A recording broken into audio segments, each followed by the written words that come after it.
Greetings, family. Welcome to Pan-Africanism towards Nationhood, building a global Black business pipeline. And yes, family, you're on today with Bomani Tyehimba and Kala Genesis, live and direct. Yes, greetings, brother Kala. How's everything going today? Everything's good. Everything's good, brother. Everything's good. Productive day. Business is great. I can't complain, man. On my way home, getting my shit ready to go to Liberia, getting my stuff together and whatnot today, and move some money around, and making my trip happy. Happy. But happen and stuff like that. Don't know whether I'm gonna use earlier Morocco or Brussels. I might have to do Brussels again, like I did before, but I don't know. But absolutely, and you and I can definitely talk more about that. Yeah. So, family, I hope you're ready for another great reconnection, great energy, and great Pan-Africanism and Black conscious link. So tonight, me and Kala Genesis, we're going to be talking about, can you be a Pan-Africanist without Black consciousness? The Afrikstan Analysis. So family, my answer to that, I didn't put a question mark up, but it's no. There's no free lunch, no simple way to get through this. When you look in the back, you see the colors, red, black, and green, red, black, green, and gold. And you see our ancestors right there, Marcus Garvey, Malcolm X, and Kwame Nkrumah. You may not be able to see them on that banner, but that banner represent the three of my favorite what we will call Pan-Africanists. So when you're using that title and then you're comparing some of these characters or clowns on YouTube, telling people that they don't have a Black consciousness and they're not about Pan-Africanism. What they're about is what they're about, which is fine. But don't let them fool you and don't let them lead you on, because when you call them and you act, and you're reaching out to them to connect with them about anything dealing with Pan-Africanism or nation building or building anything together or organizing and working on things together, you're gonna find out who these people truly are. So don't uphold these people just because you see them doing YouTube lives every day and they just running their mouth about all different kind of subjects just to get views and things like that. We're in a serious situation, family. We have to think about our children and the future of our race and our people. So we're going to get into a whole lot of Black consciousness and encourage our young generation of people to study, research, and put the elements of the greatness of our ancestors together. Because one thing we can always do is, the current generation is always a privileged class generation, because you get to learn from the trials and tribulation of your ancestors. That's why I pray, I meditate to my ancestors, and I appreciate what they've done for us before, and ask them for their guidance, strength, and energy to lead us in the future. And people may say things, hey, even tell people, when you have these meditations, next thing you know, you're meditating and you can just feel the energy of Marcus Garvey, Kwame Nkrumah, and and others who just really had a vision for us to build a strong future in Africa. So family, let me switch over to our current link here, which is the social network itself. And that's not Facebook, that is the Black African Infrastructure Organization social network, right? And Kala always let you know that the app is on your Play Store or on your App Store. Your App Store in general. So good work on that, brother. Good work on putting the energy together and keep on pushing, because it's one of those things where, like you mentioned, we have to have some aspect and level to some of our own platforms. So that social network for yourself and for myself, websites and other means out there. But together, our goal is to get the strong energy and the word out, family. So that's the link right there. And let me put you on full screen right there on the website itself. Right. All right, what I was meant to do is, there we go. It should be clicking back to the homepage. All right. So, in fact, I did post a few things up here. So you see the Liberia energy, Tanzania, the Ghana energy, and it's one of our Garvey celebration photos. So, like Kala mentioned, if you create an account and you just upload and share some information, and throughout this method, we learn from each other and we see what each other is doing. So the things that I'm engaged in is technology and business services,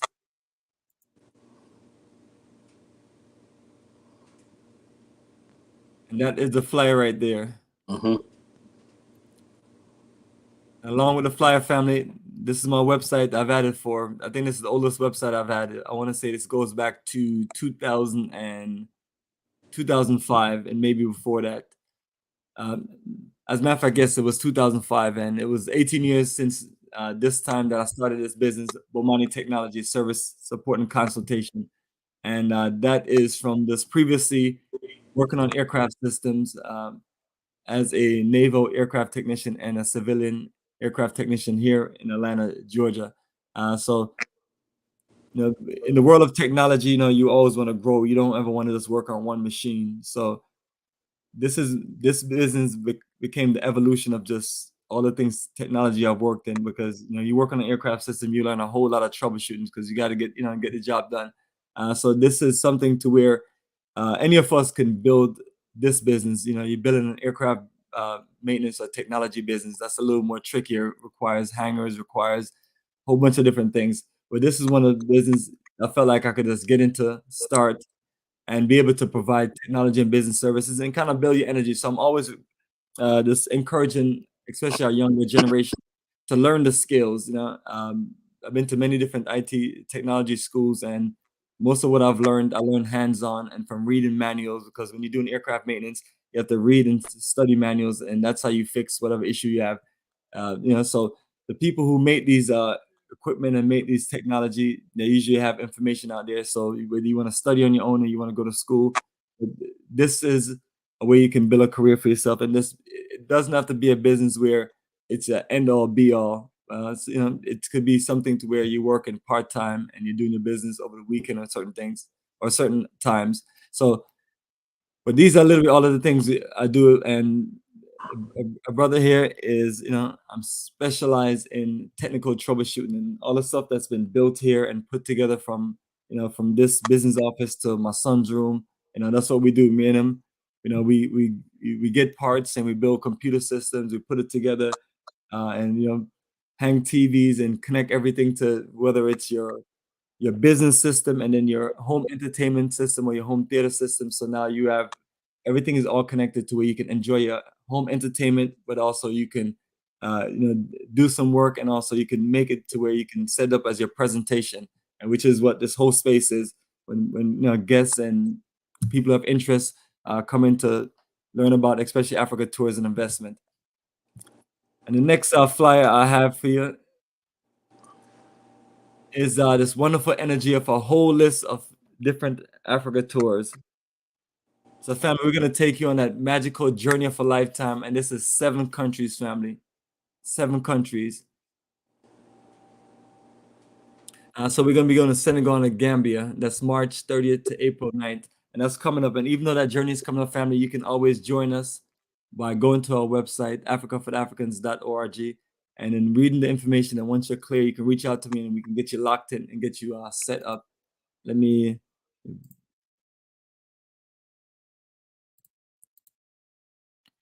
and get you set up. But the most important thing about all these things that we talk about, family, especially since we talk about Black consciousness, is reading the information, reading details, being clear about what we're getting ourselves into, be clear about who you're dealing with. And I tell people, I've been in this the world of traveling to Africa since 2004. That's 19 straight years. Starting with Senegal and Egypt, and worked my way up to where I was able to end up in 10 different countries. And these several different countries that's on here, they represent 5 countries I've been to, and then 2 countries I've not been to, which is Rwanda and Liberia. But as time go along, we just add energy, and the energy is to get us organized together so we can enjoy a nice roots and culture reconnection journey to Africa. But at the same time, too, for us to connect together as a people, learn more about each other, network with each other, and next you know, you're building new friendships, because these are journeys that bring you together, bring the best elements of you together. You're no longer there on a job with your coworkers. You're somewhere where you can just connect the fresh energy of people and build from on. Because what you're dealing with a level of Black consciousness of people from so many different places across America. Because about 90% of the people that travel with us live in America, regardless of wherever they're from. And so we have people from East Coast, West Coast, Midwest, Southeast, and you're connecting. And that's what we're looking to do as a people family, connect our energy together so we can eventually build an energy for Black cooperative economics. So it's not just traveling to Africa and just going on a tour or just enjoying a vacation. It's a journey, an experience, and it's something that will open your eyes up to especially depends on what country you're in. When we're in Ghana, which will be the next tour after Senegal and Gambia, that's May 24th to June 5th. You'll be experience business and investment conference, the same thing that we're going to be doing in Liberia. You experience land tours and tour for our community. You will push the boundaries beyond just roots and culture in that journey, and that's naturally the future vision for all countries. But when you talk about that level of energy, you're limited on so many countries that you can do. So what we're here to always talk about is us doing business and investment, repatriation movement in Ghana and Liberia, just selecting 2 countries where we can work with that have the history behind itself, that has the people, the energy, and all the right elements for us to do this. Next journey after that, which would be our summer journey, Rwanda, July 20th to the 30th. So got a nice, incredible historical, cultural journey for you. Itinerary is well laid out, and I got some of our best people there in Rwanda to work on that for us. Then we're going to head back to Tanzania for the 4th journey of a lifetime there. And we're going to just make our way from Arusha to Zanzibar Island to Dar es Salaam and just enjoy just a mix of roots, culture, nightlife, shopping, paradise, relaxation, especially when you get to Zanzibar Island on the beach.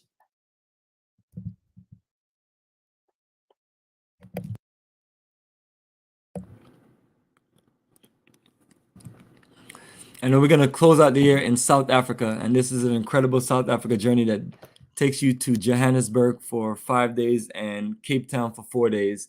And it's an incredible itinerary with the direct flight leaving from Atlanta, Georgia to Johannesburg on Delta Airlines.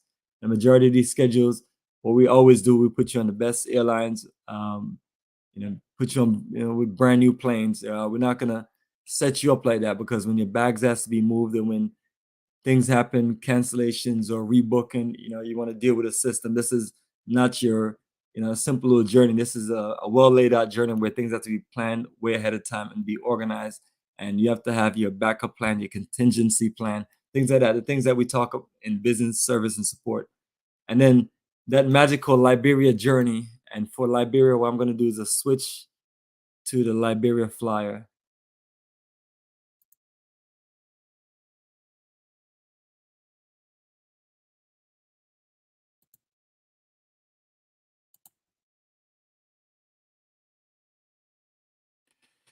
And that's it right there, family. March 29th to April 9th. That is coming up sooner than later. That is 14 months away. And I know Kala is excited, even though he's going soon, which we'll talk about his journey he's going on. But just like everything else, family, the website is updated with all the information, your tour overview, your itinerary, your preparation details. And we're just putting this information out because we want people to make commitments ahead of time. We always recommend that you make commitments anywhere from 10 to 12 months ahead of time, and then you just pace yourself. And then that give us enough time to do a full group booking with the airlines to where we just work out your best flights sequence and setup. So that's one of the things that we're going to keep on this letting you know, family. We looking to journey with us. Read through the details, be clear on it. Call me. My number is on all of these flyers. Let's have a dialogue. Let's go through the information, and let's get you in our group page and keep you updated and keep you connected to conference calls and just general updates. And then next thing you know, you're prepared and ready to go enjoy paradise in Africa. And the best thing about all of these journeys in Africa, it's support 100% Black-owned business or close to it, which is remarkable, because a lot of times our people want to get money and just give it back to the system. We do that a lot here in America, and we do that a lot in general everywhere else. But the goal is for us to cut back down on that and help build our own enterprise and build relationships with our own people in business. So that's how we're going with these journeys of a lifetime. That's why our business called Africa for the Africans, because the focus is supporting the energy of Black-owned business in Africa and in the African diaspora in general. And so these are the two businesses so far, Bomani Technology and Africa for the Africans. And the third business that we built from 2009, and that's because too much of our brothers and sisters from the African diaspora is going to countries like Ghana and getting into drama with land and things like that. And too many people were being victimized, and too many sad stories of people going, coming back, and then things just not really working out as you wanted to work out. So, and you want to evolve as a business enterprise. So one of the things I've been thinking about for a long time was for us to get into real estate development. So here we are. This is real estate development. That is our office right there with me and as the president, and my brother over here, Zibo, as the vice president. And that is our office there in Jahadzi, Ghana. That is right across from our land. So the best thing was for us to just rent a house and set up operation there, and then be able to move back and forth from the office here to the land, and get things done and have meetings. And also if people need to come meet us, you can meet us here, just like our bus come every 6 months. And our group members get off, check out our office, freshen up, use the restroom, and then we take them to see the land. And so it's one of those things where we're building business organization to the highest level and putting all the elements in place. And I'm always telling people that these are things that we're learning from the ground up, straight grassroots. So I'm always telling people to work with us and help us grow and build so we can just do this together. So that is the incredible logo. To the left, these are some of my brothers, consultant, surveyor, attorney in chief. And I have the documentation down here just to share with everyone that's what it takes. It takes a group of us to come together and get this thing done. I have a few of our group photos. I have so much of these things, I don't always just replace them right away. But we just came back from Ghana in December and got tons of new videos and photos. So as time go along, we just upload and just update all of our materials. So this just give you just a general energy of our community, and that this is actually just a pamphlet brochure.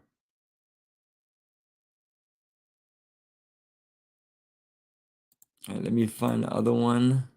Go.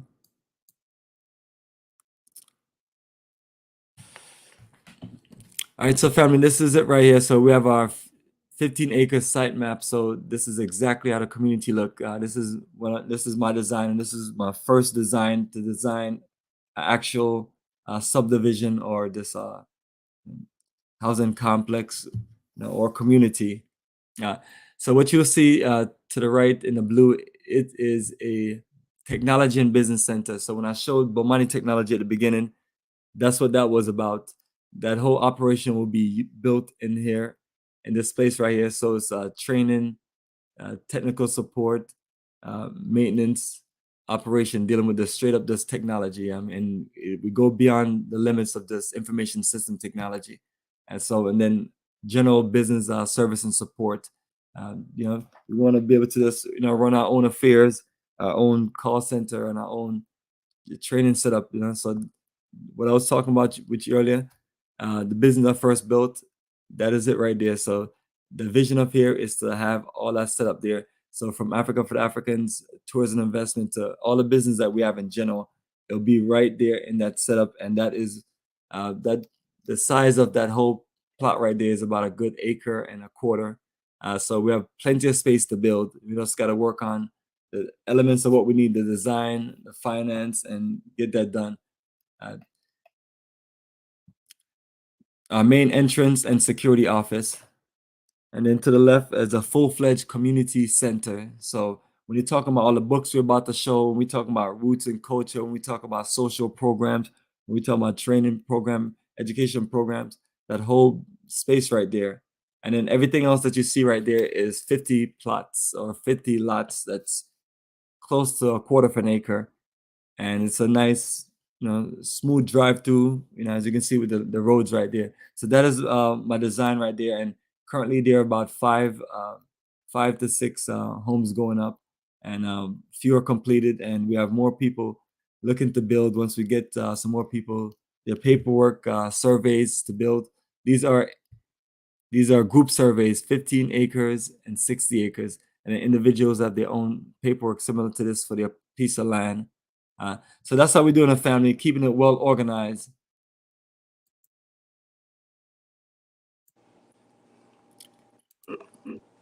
All right, and greetings, brother Kala. I'm back. Just wanted to share that. Oh, yeah. And That- is there anything you wanted to talk about the social network itself? Just oh yeah, with my page and on a few things. the social network. If you want to go back to that, I wanted to say something. You go back to the main page on social network. I just want to highlight some stuff on the main page. Why this social network is so dynamic, you know? Up top, you have home, and then you have the About Us, right? The About Us section right there. You click on the About Us right there, About Us. You got the full thing of what the Black African infrastructure was founded on. Even though people say, "Oh, you guys are splintered," look, I can't help people going off and doing their own thing. You know, they don't like the leadership over here, so they've. But the spirit of the BAO is still about this About Us section. You know, it says the BAO is a geopolitical organization of African Americans and African diasporans, victim of the transatlantic slave trade, prisoners of war of the transatlantic slave trade, scattered throughout the diaspora, living as second-class, third-class citizens in foreign lands. Our contention is tied to the legacy of slavery, genocide of African people in North America and the African diaspora. The BAIO, along with some of the most powerful bloggers in Black America and the diaspora, will make the case that it's time for the landless sons and daughters of Africa, Mother Africa, to have a self-determination. That's key. If you don't have Black consciousness, you can't conceptualize self-determination. We believe that self-determination means self-rule and self-government. The only place that this can happen is in Africa, and it's time to move forward to our ancient homeland. We're currently pursuing negotiations with African governments. This will require participation and brainstorming of our most educated, our intelligentsia, and our academic elite. We will organize our people for this mission. We want to create a non-reversible situation that will send pioneers to the continent to build settlements and proclaim the Afrikstan enduring goal as our national salvation. We are unapologetically Black African nationalists and African-centered progressives. I don't kick that out of Black. That's not my thing.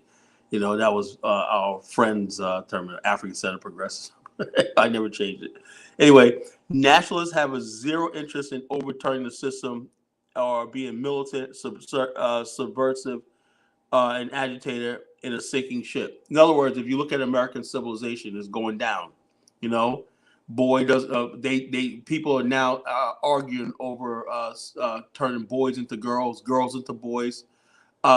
We have people legitimizing pedophilia, people rampant crime, rampant everything, lawlessness, disrespect of authority, abuse of authorities to the people. It's all chaos and hell going in a handbasket. I'm not a racist, but I do believe that if a Black person says that we value the Black family, anybody who values a Black family is targeted by America and their allies that want to destroy the Black family in America. Look what they did to Bill Cosby. You know, that's only because this man dared to talk about the Black family and Black culture and Black fatherhood and stuff like that. We thought Bill Cosby was America's dad, but you got to understand something though. If you make Black men the head of their communities and the head of their homes, then you got a community that can stand up to you. We used to have a community like that. You know, we used to have strong Black community. That was exemplified in even TV shows like George Jefferson, you know, and Sanford's Son. You know, Black men were at home. That now Black men don't exist. We got Black males. We have females. We have female-headed households. You know, we have females looking for Section 8. We have female Black men now. It's so bad now that Black men have to go overseas. They got to go to the Philippines, where normally it was a birthright. You knew by the time you were 23, 24, you were going to get married and have a family. That was a given. That's what endured us through oppression and racism, right? Because we knew we had to buy Black, we had to marry Black, and we had to reproduce Black. You know, all that's gone because they told our women they don't need us and everything. So the Black family, and I'm going to talk about the soul of Black America, right? The black family cannot live in this body forever. That's why Black America seems like it's dying. It is dying. You know, the soul needs a body. Okay, you can have a soul and a spirit, and we still are black. You know, our consciousness, who we are. You know, the keepers of our ancestors, the keepers of our future. You know, we don't throw that away. We are our ancestors. We're embodying our ancestors. Everything they fought for. They built families. They did a lot of great things. And we basically come on the heels of that and say, what's the next step? How do we get back to that black family, that black love, that black culture? The black nation needs a land of its own. You know, your land is your body. You know, which we have inside of our heart and soul is a nation. Our unity and everything we know. That's why the part of being part of a black nation is you have to have black consciousness. Okay, it's all right to talk about Africa and all stuff like this, but what puts it together? Who exactly is an African? Is a white person an Afrikaner an African? Is a Berber North African? Is a Lebanese an African because he was born in Africa? No. Being born in Africa does not make you an African. What's born in Africa is born in you. Now, ancestors never forgot who they were. That's why as early as the 1700s, there was a pamphlet in the Philadelphia Inquirer. A man wrote in the Philadelphia Inquirer that I am an African American.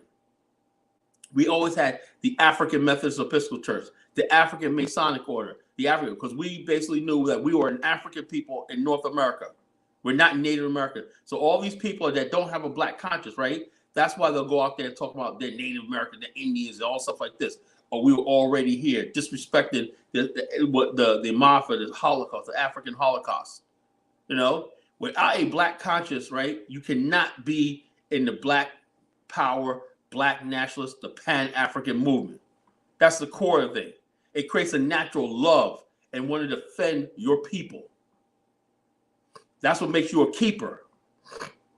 So when people basically come at you, right, you should have a stack of books like Bomani and I have, right? Knowing the greatness of your people, knowing what they did, what they endured in America, all the inventions, all the thinkers, all the culture, the music, everything that makes us who we are. When you don't have an appreciation for that, right, you can't jump in the Pan-African movement because you don't know who you are. That's why you got Pan-Africanists, right? Call themselves Pan-Africanists, right? Will let people, right, insult them. Oh, Black America this, Black America, and they go off. I'm gonna be somebody else. I'm gonna be a Yoruba.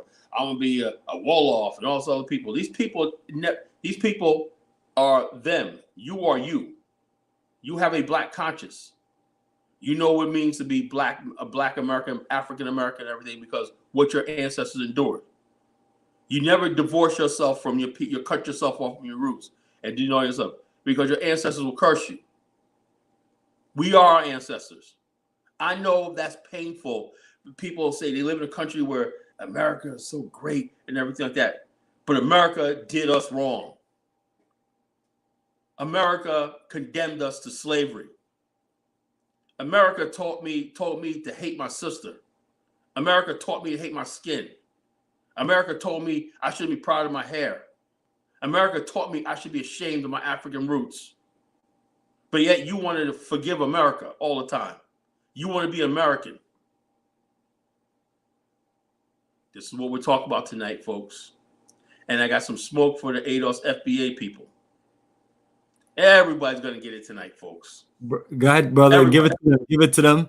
And then once you finish giving it to them. First, I got to give it in pieces, right? Because when I get fired up and whatnot, you're going to get this heat. When you are consciously black, let me tell you something about my history in the black consciousness. You know what strikes me is this, right? If you go about most conscious people, right, you know where it really starts from? A lot of conscious people, and this is always said, and I never heard nobody ever say this, right? But I'm going to say it now. A lot of consciousness comes from the black people who, by some circumstance, either was around a lot of white people, faced racism, and stuff like that. Perfect example is Malcolm X. People forget about this. Malcolm X was taken in by whites, the boarding school, boys boarding school, went to white school. He was called niggas, called this. And then basically out of all his brothers, now Malcolm X was the light-skinned one out of his brothers, right? He was the one closer to white. But he had a fierce consciousness of his race. Why? One, he hung around a lot of whites. He saw them firsthand.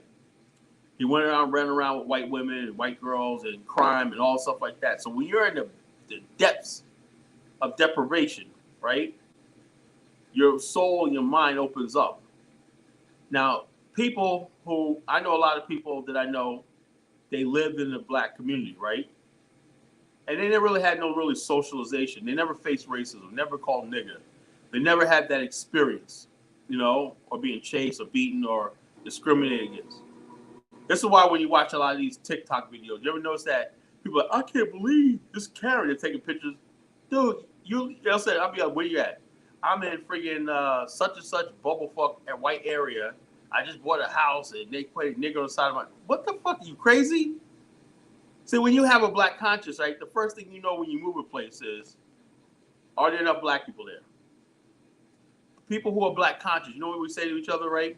We get ready to go someplace and everything, you see a black person, hey, what's up, bro? Oh, I'm not your brother-in. I don't know you. Are we related? Why are you calling me brother? Nigga, like a dude like that, man, don't even give him a second day. He's no good until he get his wake-up call. Real brother will connect and say, yeah, man, watch out for over here. Yeah, man, some racists over there. My parents, I remember when we moved upstate New York, my parents befriended a lot of black people up with thing, and they'll give us a lowdown. Okay, yeah, you're going to go over there. This is what's going on. This is what's going on. This, that, and the other thing. That's your black consciousness talking, you know? But when you get around white people, it's like, hey, what's up, man? Hey, how you doing? How you doing? How you doing? And they don't know any wiser.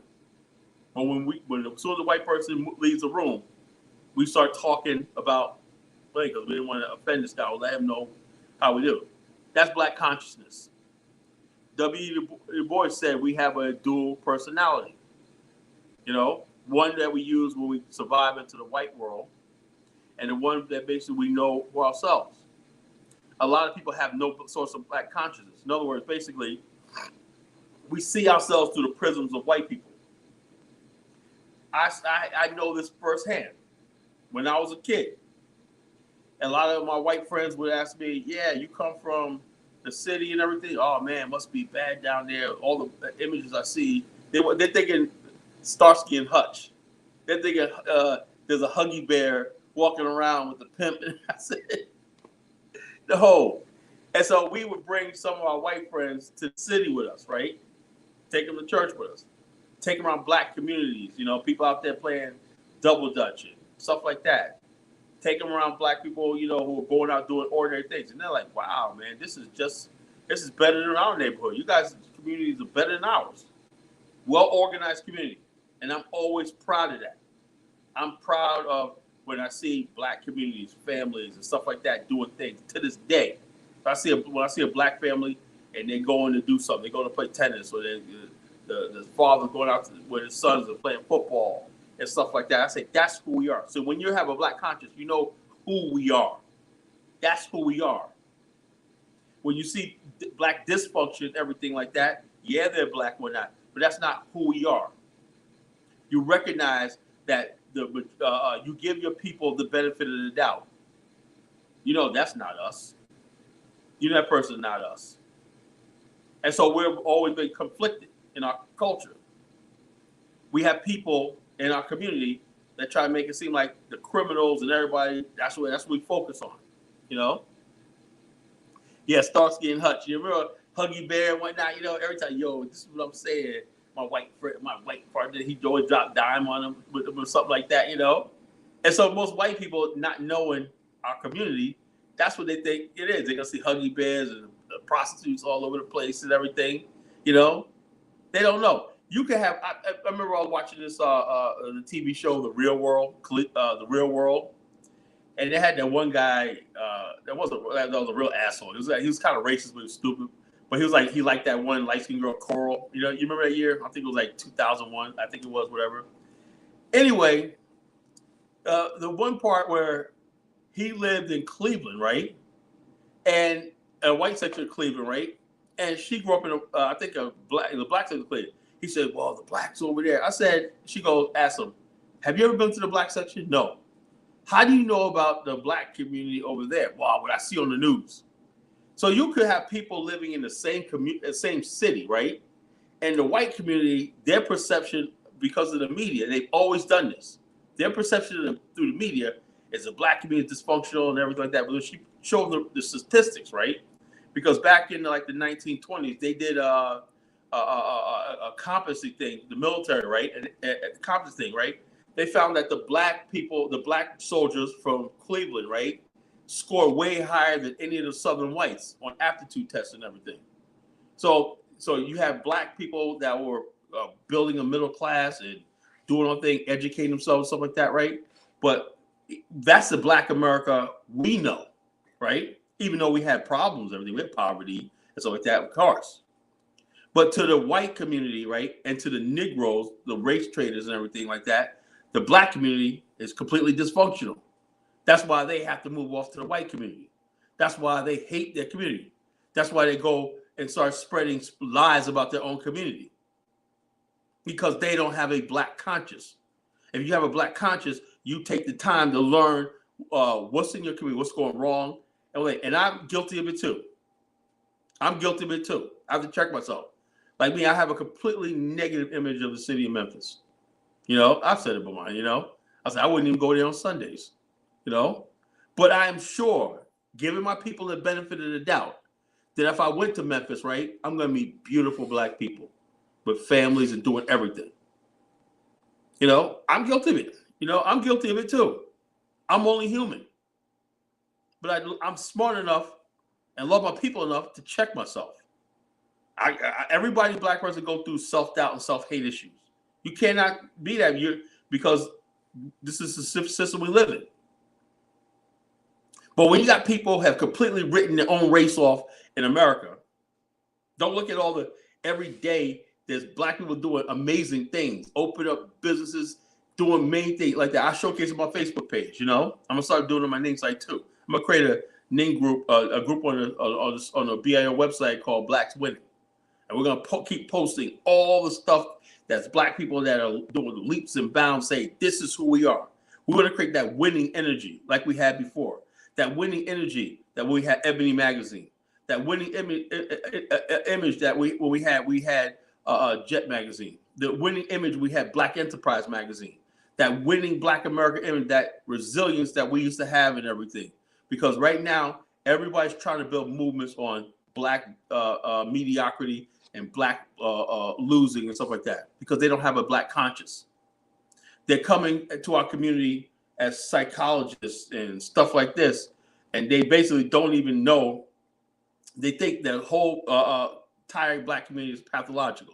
They don't even bother saying, you know something, this segment of the community's problems, we work on it. To them, all black people need to show their support their whatever they're trying to build and everything. Because I'm gonna save. It's talking about Umar Johnson. You know what I'm talking about. Yeah, we gotta save because these two schools, that school I'm trying to build is gonna save Black America. What about all the black boys record numbers that are going to HBCUs right now? What about the record numbers that are getting into the STEM program? You know, and the North Carolina, I forgot the name of the college one now. Record numbers are going into engineering and science and technology and succeeding and everything like that. Why don't we showcase that? But when everything black is a problem, failure, you know, crime and everything like that, what you do is you really have a white mind. Because that's what white people see us as. When you're black, right, you take the time to know this is what I'm doing. This is my community. This is what we're building and everything. Yeah, we got problems and everything, but we don't have, it's not hopeless. Somebody said, in the framework of Steve Biko's ideas, if there's Pan-Africans who don't have black consciousness, what point of the source? They come from a lot of people are outright coming to the Pan-Africanist movement straight from Marxist communists.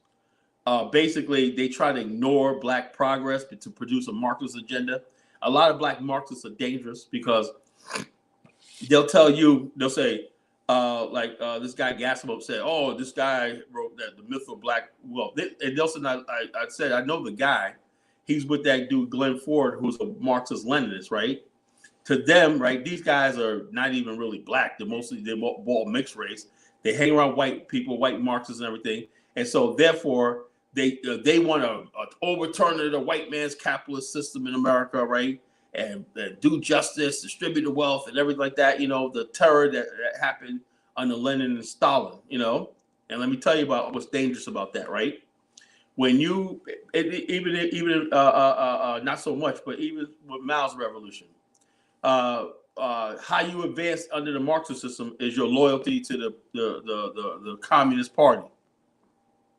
So what happened was Stalin took businesses and land from people who worked for generations, right? And gave them to people who sat on their ass drinking Russian vodka for generations, whatnot, because they were comrades and commandos in the Russian thing. They put people who are doctors, right? Who should be earning, if you have a doctor, right? I believe you should be earning a lot of money because of your hard work. They took a doctor and put him and paid him nothing and everything. And that's because we have to share the wealth for everybody else. So people who had no skills, no education, everything, got money at the same people who were high achievers. And what the result of that was, Russia never, you don't have any inventions coming out of Russia. You don't have the best minds working like America did. America, despite everything you say about America, right? America gave the world the most inventions. Why? Because they let people be the best. That's how we, as black people, out of all the people of color, Black America have more inventions, right, than the Japanese, Chinese, Portuguese, whoever else, right? I'll put Black America, my people, up against anybody. Whatever you throw up, I'll throw up too. I want to have that day, that game in Black History Month, right? Throw your shit up. I want to have some white people, Portuguese, wherever you are, whatnot. Throw your shit up. I'll throw it for every inventor you get. I'll give you a Benjamin Banneker. You know, I'll give you a Charles Drew. I'll give you like this. My people right here. I'm proud. I rep my people. So you take the time to learn your greatness of your people, and that's what builds inside of you. So when you have the greatness of your people, right, you have the confidence to say, yes, we have the capability of building a nation. I'm proud of my ancestors who built Liberia. And other people try to make us ashamed. Oh, we built Liberia and we did this and whatnot.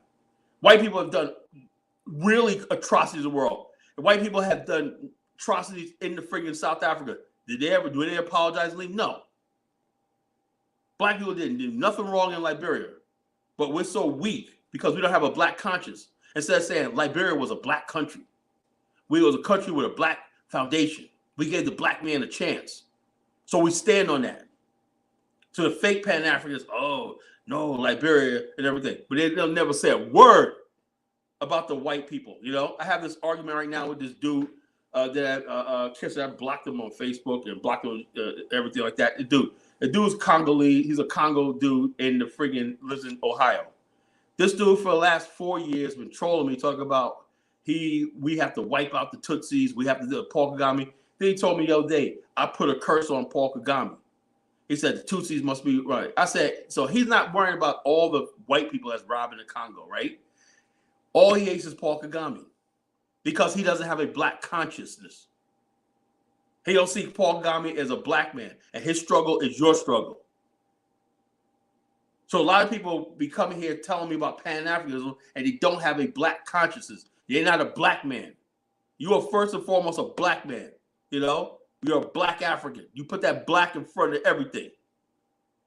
Our race is who we are. So before I start talking about any other black man, if you're a black man, okay, then we can talk. People get off in their own identity and forget the unifying factor is that we're black. Now you got the Afro dumbass dude talking about the blacks, you blacks, whatever. He black as the ace of spades, calling me black, whatnot. You know, you black just like I am. No, I'm an African. Let's talk about that. He said, no, we have the Africans and we have the blacks. Just like people who still call African Americans black Americans instead of African Americans. Right? So if we're black, right? How could you be a black American? Wouldn't we be a black African American? Black African is our race. So you can't call somebody that from Nigeria and everything in Africa and not call me, because we're both from the black African race. That's race. Same people who are trying to call Elon Musk an African American. See what I mean? So we need to say we're black African Americans. You're a black African Nigerian. Always put that black in it. Black means race. That means our struggle and our heritage and our future is tethered together. Said Pan-Africanist should be sourced. What this Ubuntu stuff? Dude, man, would you leave me alone with this stuff? If you want some Ubuntu, right? Where you work together right here, join the BAIO, contribute, and contribute some Ubuntu. Everybody's like, we should do this. That's easy said than done.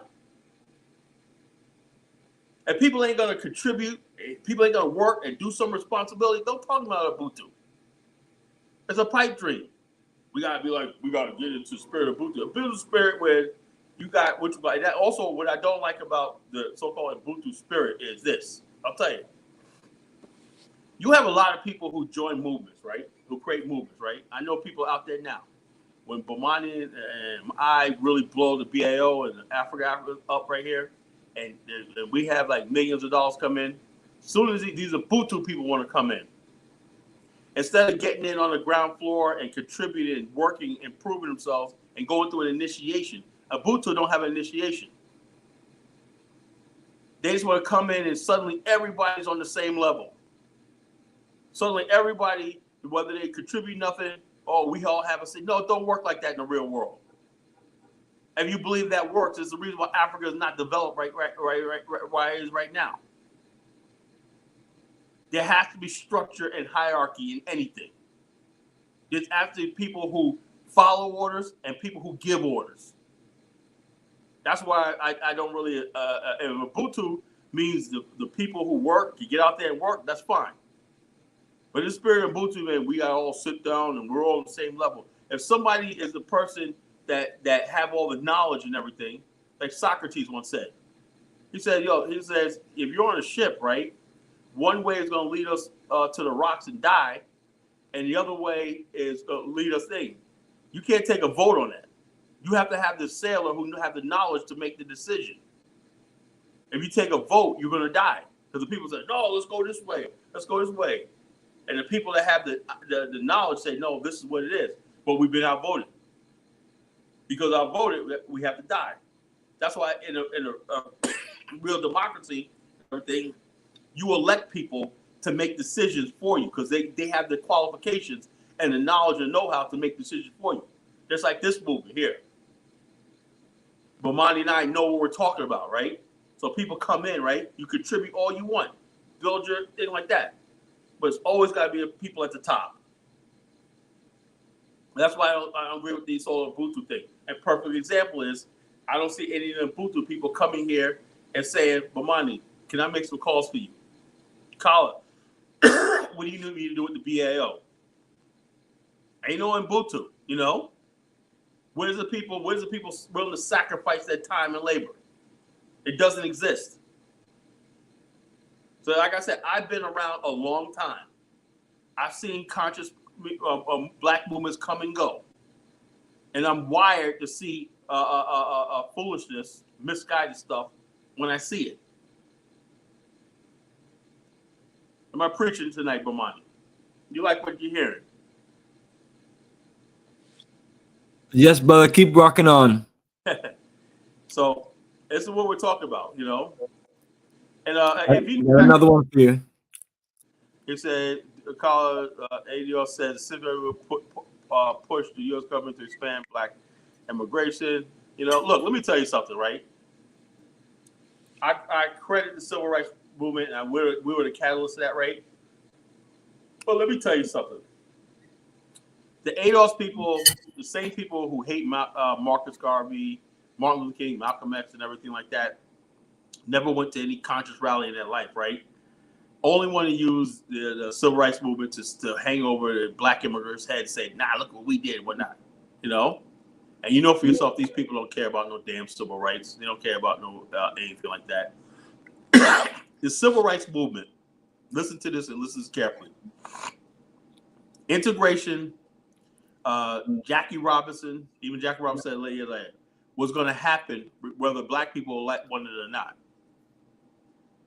The U.S., the powers that be in America have been, see, they think decades ahead of time. This post-World War II, the whole the Holocaust and everything gave them the groundwork to say, you know something, we have to integrate America. We can't have two Americas. Not because of our benefit, because they could have actually made separate but equal work. You know, matter of fact, that would have worked. And Nixon said, you know, it could have worked. You could have benefited black people. They wanted a colorblind society, right, to go so they could say to the Russians and everybody else, this is a great plan. Look how we integrated black, because that's what the number one thing that America's enemies used against it was the treatment of black people in America.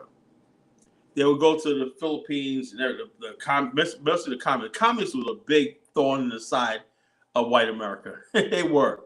I give them that credit. I'll give them that much. You know, they would go around even before World War II, before the communists. I'm gonna get to the communists. The Japanese basically was showing films to gear up the people of war against America, to make Hey America. Before that, Japanese, the build up to World War II, right, when Japan was expanding, right? They said what was stopping a lot of Japanese would really get into the war effort was their love of America, American culture. Babe Ruth, you know, the jazz, the swing, and all stuff like that, jazz and the stuff like that, you know, black culture and everything, and American culture, popcorn and Babe Ruth and all stuff like this, and the Yankees and all this American culture fascinated thing, John Wayne, all this stuff like this, the Cowboys, all this stuff like this. But with Japanese film propaganda, you know what they started doing? They started showing black people being lynched and burned in America. They started showing films all over Japan about lynchings and murders of black people and everything, you know, in the South and everything. And that horrified the Japanese, you know. So they said, why? One of the reasons they found during the American occupation, why did America say, well, we saw America is going to destroy us because look what you guys did in Mexico. Look what you guys did to the Native Americans. Look what you guys did to the black people. So America knew, right, it had to change its image. And so therefore, that's when they said, you know something, from the powers that be, high up, decisions in high places, you know, not the layman. The layman white person didn't care. The layman black person didn't care. The high ups, right, in the white community and their agency in the black leadership, so-called this chosen black leadership, said we're going to push this idea of integration and gradualism in America. This is because before that, right, majority of black people did not care about America, right? The Garvey movement was still strong in the hearts and minds of black people. But the thing about that was you had large numbers of people who hated America living here, right? There was nothing for them. We had to scrounge around in places like Detroit for jobs and everything like that, right? Separate but equal in the South did not work. When separate equal meant was when you build a road and roadways and infrastructure in the white community, you build it in the black area. These people did not live up to that promise of separate but equal. And black schools, white schools, they spent 20 times more on a white school kids' education than a black kids' education. Now, they didn't come up and say, you know something, we're going to allot money to make up the difference and give black people this educational thing. The solution was to give us token integration. See, if you read Malcolm X, like I have, you understand what Malcolm X was talking about. Instead of making the black schools better, but you're employing black teachers and everything like that, you know, and training black people to build the areas that they live in, right? The solution was to make black people like a permanent underclass, and you bring your best and brightest students over to the white school, and we'll call it integration.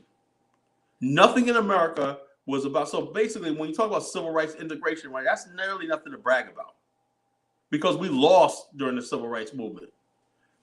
Floyd McKenzie, right, saw that. He said, look, by the 70s, he said, look, man, a lot of black people, intellectuals, didn't agree with that, the integration, busing, and everything. They said we need to build our own schools, our own institutions here in America.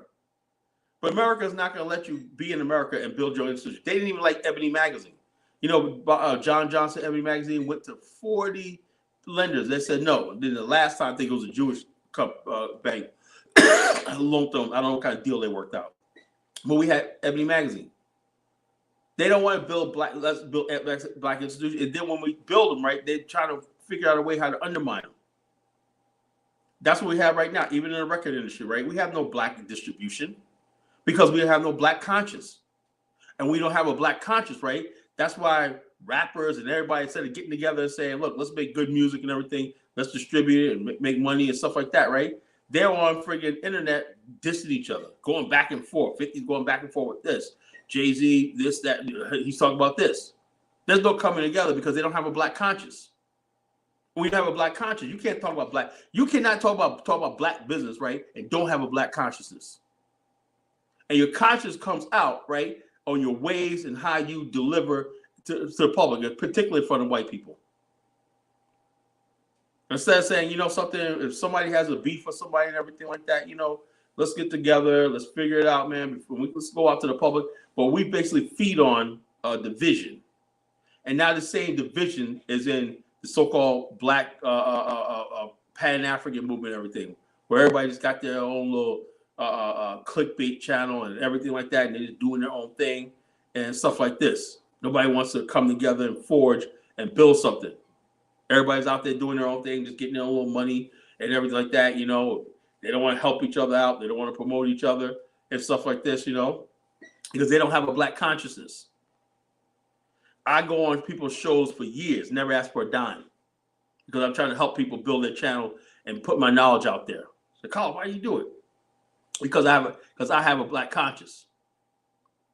I go on people's shows for years, you know, contribute to people for years, promote people for years, never to ask for anything in return, because I felt it was my duty. And we don't have that anymore. Every man for himself.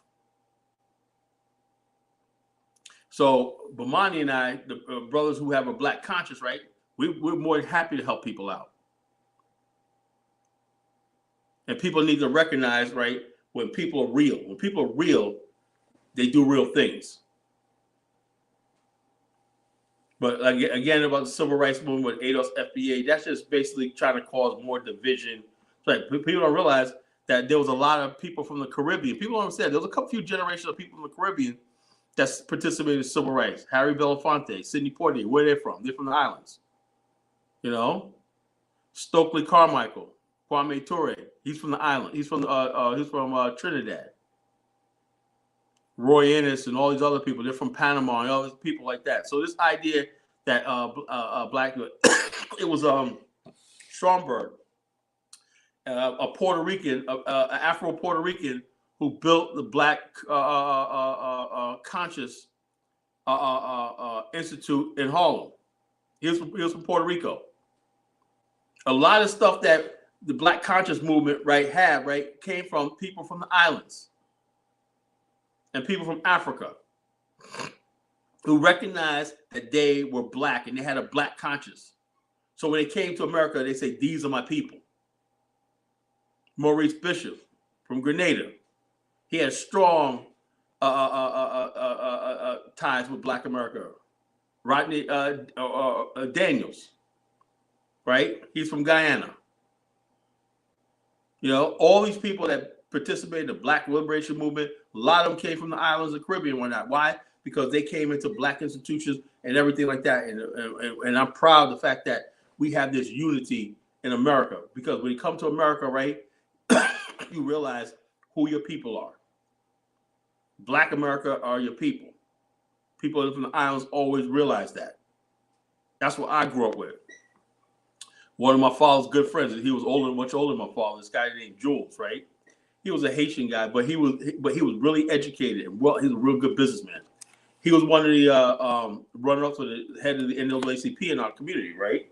But this guy, Jules, I went to school with his kids, right? And he was married to a white lady. His kids were mixed, right? Gerald, his son was like, it was like he thought he was a white boy, but his father was really, really conscious. He taught my parents a lot of stuff about black people. He said, "Look, man, I've been around them. I know these people. You know, I know these people." He goes, "I know them better than they know themselves." And so, therefore, when I grew up, or not, we had people from the Haiti, Barbados, and everybody in my coming in my family and coming around me when I was a kid. My mother's hairdresser was from Barbados. You know, not Barbados, Bahamas. You know, so we had a lot of Bahamian and a lot of people from the islands and everything like that. Where I grew up, we moved upstate New York. You know, the black community was all one. You know, whether you're from Haiti, Barbara Jerry's from Haiti. You know, and the bottom line, he went to a black church. You know, and so therefore it was like you were black people, also black people were one community. And as far as I'm concerned, we're, in America, we are still always going to be one community. That's because when you don't have a black conscience, right, you'll try to separate yourself as an ADOS, FBA, and we're different and all stuff like this. Yeah, you're different to other people, other races. When you're black, we're black. That's race conscious, you know. Yeah, Walter Rodney, that's his name. Walter Rodney. Yeah, yeah. He's from Guyana. You know, he's from Guyana. So we have all these people in our culture, right? Dr. Sebi, say what you want about him, but he was from Honduras. But the bottom line is this: black people, black conscious, and I'm suspicious of people who are trying to go at our Caribbean. What they're trying to do is sever their ties with the Pan-African world and the black conscious world. You know, under the guise of ADOS, FBA, we're gonna get a reparations check. All that fake ass movement, you know. You know you ain't gonna get no damn reparations check, but you want to tear the unity like somebody like Tariq Nasheed. Want to tear the tremendous love and tremendous bond that we have built in the diaspora over the years. That's because people, they come around black people, they get our money and everything, but they don't have a black conscience. They're out there on the slide sleeping with white girls. They're marrying white, sleeping white, partying white, and everything. And so therefore, it's easy for them to talk this nonsense about a damn ADOS FBA. That's blasphemy. That's an abomination. If you really want to know. Black America needs to be protected at all costs. There's a worldwide conspiracy to crush Black America. Everybody got smoke for Black America. It's not coming from anything other than the people who've been oppressed for years. It's a white man.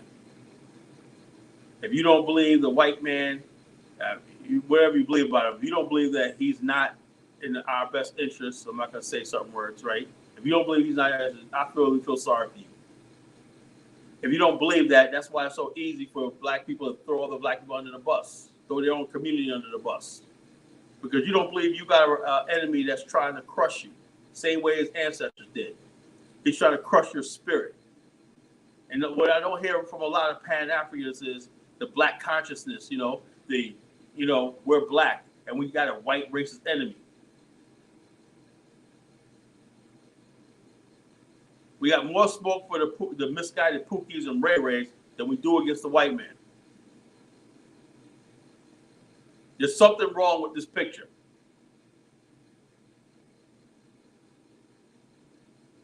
You cannot have black power, black Africanism, anything without a black consciousness. And when we have black consciousness, you give your people the benefit of the doubt. You say, hey, look, you're going the wrong way. Get your brother on the right path. You see him going straight up. The best way how to do it, folks, is you be the example. You live your life as an example, right? And people will see that. It'll resonate. Even I'll pick it up when there's something that they'll see about you and say, look, I want to be like that. Every day, I know when I'm out here in the world, right, and I'm going where I'm at, I know that I'm an ambassador for the Black community at all times.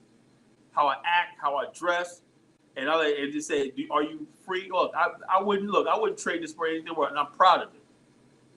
There's some people that are going to Africa, right? They're tired of being I'm tired of racism. No, you're just not tired of racism. You're tired of being burdened with with representing Black people. You're going to Africa because you hate Black people in America, so you want to find something new. You heard what that dude, what's his name, Navigate said? Oh, I can't be around Black.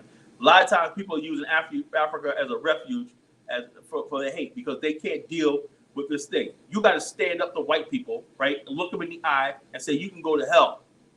I know who I am. I know what my people are and whatnot. And you ain't going to make me be ashamed of who I am. Those are the type of people I want to see with me in Africa. Not people that freaking ran from America because, America racism. No, it's not America racism. This is you just don't like being Black in America because you're weak. I go to Africa and nobody look. If you're in Africa, I realize I'm still part of a Black world. I'm still part of the Black universe. That don't stop. I go to Antarctica, no matter where I am in the world, I'm still a Black man because that's in my soul. I'm in Africa now. I don't have to worry about race and all that. Till the day comes, right? When you go to Africa, right? And you get into a conflict with a white person and everything, and you realize that the place, what happened to our boy Kwesi? Remember that Kwesi boy? You know, he fucking hit a white man in Gambia. He almost went to jail for years, for decades. That race stuff still exists in the world, no matter where you at. That white supremacy stuff is global. So I'm gonna go to Africa now. I'm gonna be big and bad. And that same power structure that you subject to in America, Africa is also subjected to. So you forget that, you know. People going to Africa right now and say, with their interracial marriage, well, it's more acceptable over here and everything like that. No, it's not. So all the stuff that Black people and white people go through in America, right? It's too much for them, so people want to bail out. And they use Africa as a convenient cover. But we need people that's going to be Black in Liberia, Black in Ghana, Black in South Africa. Oh, you'll get it in South Africa, trust me. Because the whites over there remind you that you're so Black. South Africa is a different case. You know? And you're like, damn, I'm back to being a Black man again. So that's my first hour rant, Brother Bomani. Yes, Kala, brilliant, brother. Appreciate the full breakdown. So, family, now it's time to get into the books. Mm-hmm. Because Kala been talking about a lot of stuff, and I'm sure after a while he does lose some people. So, but I understand, family. You know, you have to catch up, and the way you catch up is by studying, reading, getting engaged, and being practical, and just building your experience. You know, it's There's a lot of people have never read. One of the books you got to read is Philosophies and Opinions of Marcus Garvey, right? And Autobiography of Malcolm X. That's basic, you know. And then you got the Malcolm X, his last speeches. That to me was the most important book. You know, yeah, there it is. There it is. That's the Bible right there. That's the Bible right there. Also, there's a book called C. Eric Lincoln, The Black Muslims in America. When you read C. Eric Lincoln's The Black Muslims in America, you really, those two books right there, I think, Philosophy of Marcus Garvey and C. Eric Lincoln's The Black Muslims in America, right? You will understand who your people are. Because a lot of people out here don't know who the hell they are. And they're jumping into the Pan-African world. They're jumping into YouTube and everything. And they don't know anything about their culture and everything. They just I don't care about them. I'm like that, you know, the Black Muslims in America, that book, and Marcus Flosman, Marcus Garvey, right? When you read that book, you understand where you are in the universe. You're a black man in the West, you know? And when you have that experience of black man in the West, then you have a scope of a framework of where you could be. You understand why there's certain things happening in Black America and why not, what you can do. But when you don't have that, you really believe the white man stuff that America is this great country and what you call it, what's that about African consciousness in the New World Order, Amos Wilson, yeah. The bottom line is black nationalism in the New World Order. This stuff is very important, folks. This stuff is very important. Amos Wilson put the blueprint about black power and international power and stuff like that. These books, these things are important. You have to read these books. You have to study. You have to reference these books every once in a while. I know a lot of us get like, well, I'm my own scholar or whatnot, but what's your scholarship based on? Because I'm seeing now that people are way off the mark, man. People are way in thing. They're in the Looney Tunes world, Bomani. I'm like, God damn, man. I was like, shit, man. Am I listening to a Black Power person? Am I listening to Candace Owens? What the fuck? I don't know. I don't know what the hell I'm looking at nowadays. The blueprint for Black Power, you understand what Black Power means? Black Power means that Black power, Black African power. That's what we're talking about. Everything should lead to Black power, Nationhood, nation building, infrastructure should lead to Black power. Right now, we do not have enough Black power. Black power was there you go. That's better without a glare. There you go. I was trying to find out a way how to not have it show as a glare. It looks good. I see it. All right, there we go.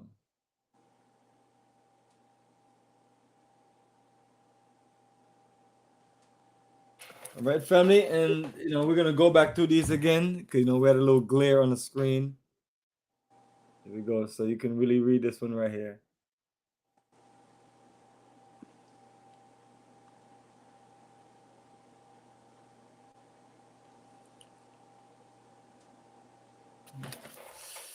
And the other one we had was and got a few more.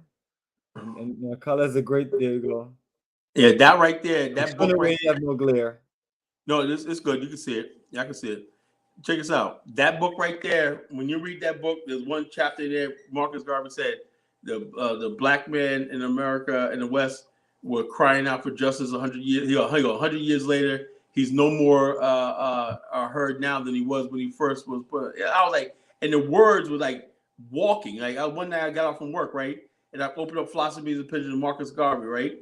This is during my party years, And I wrote it out. I said his words, but it's like the words were like walking to me, The words were staying. It was like jumping out at me, And I said to myself, it was like 2003, 2004.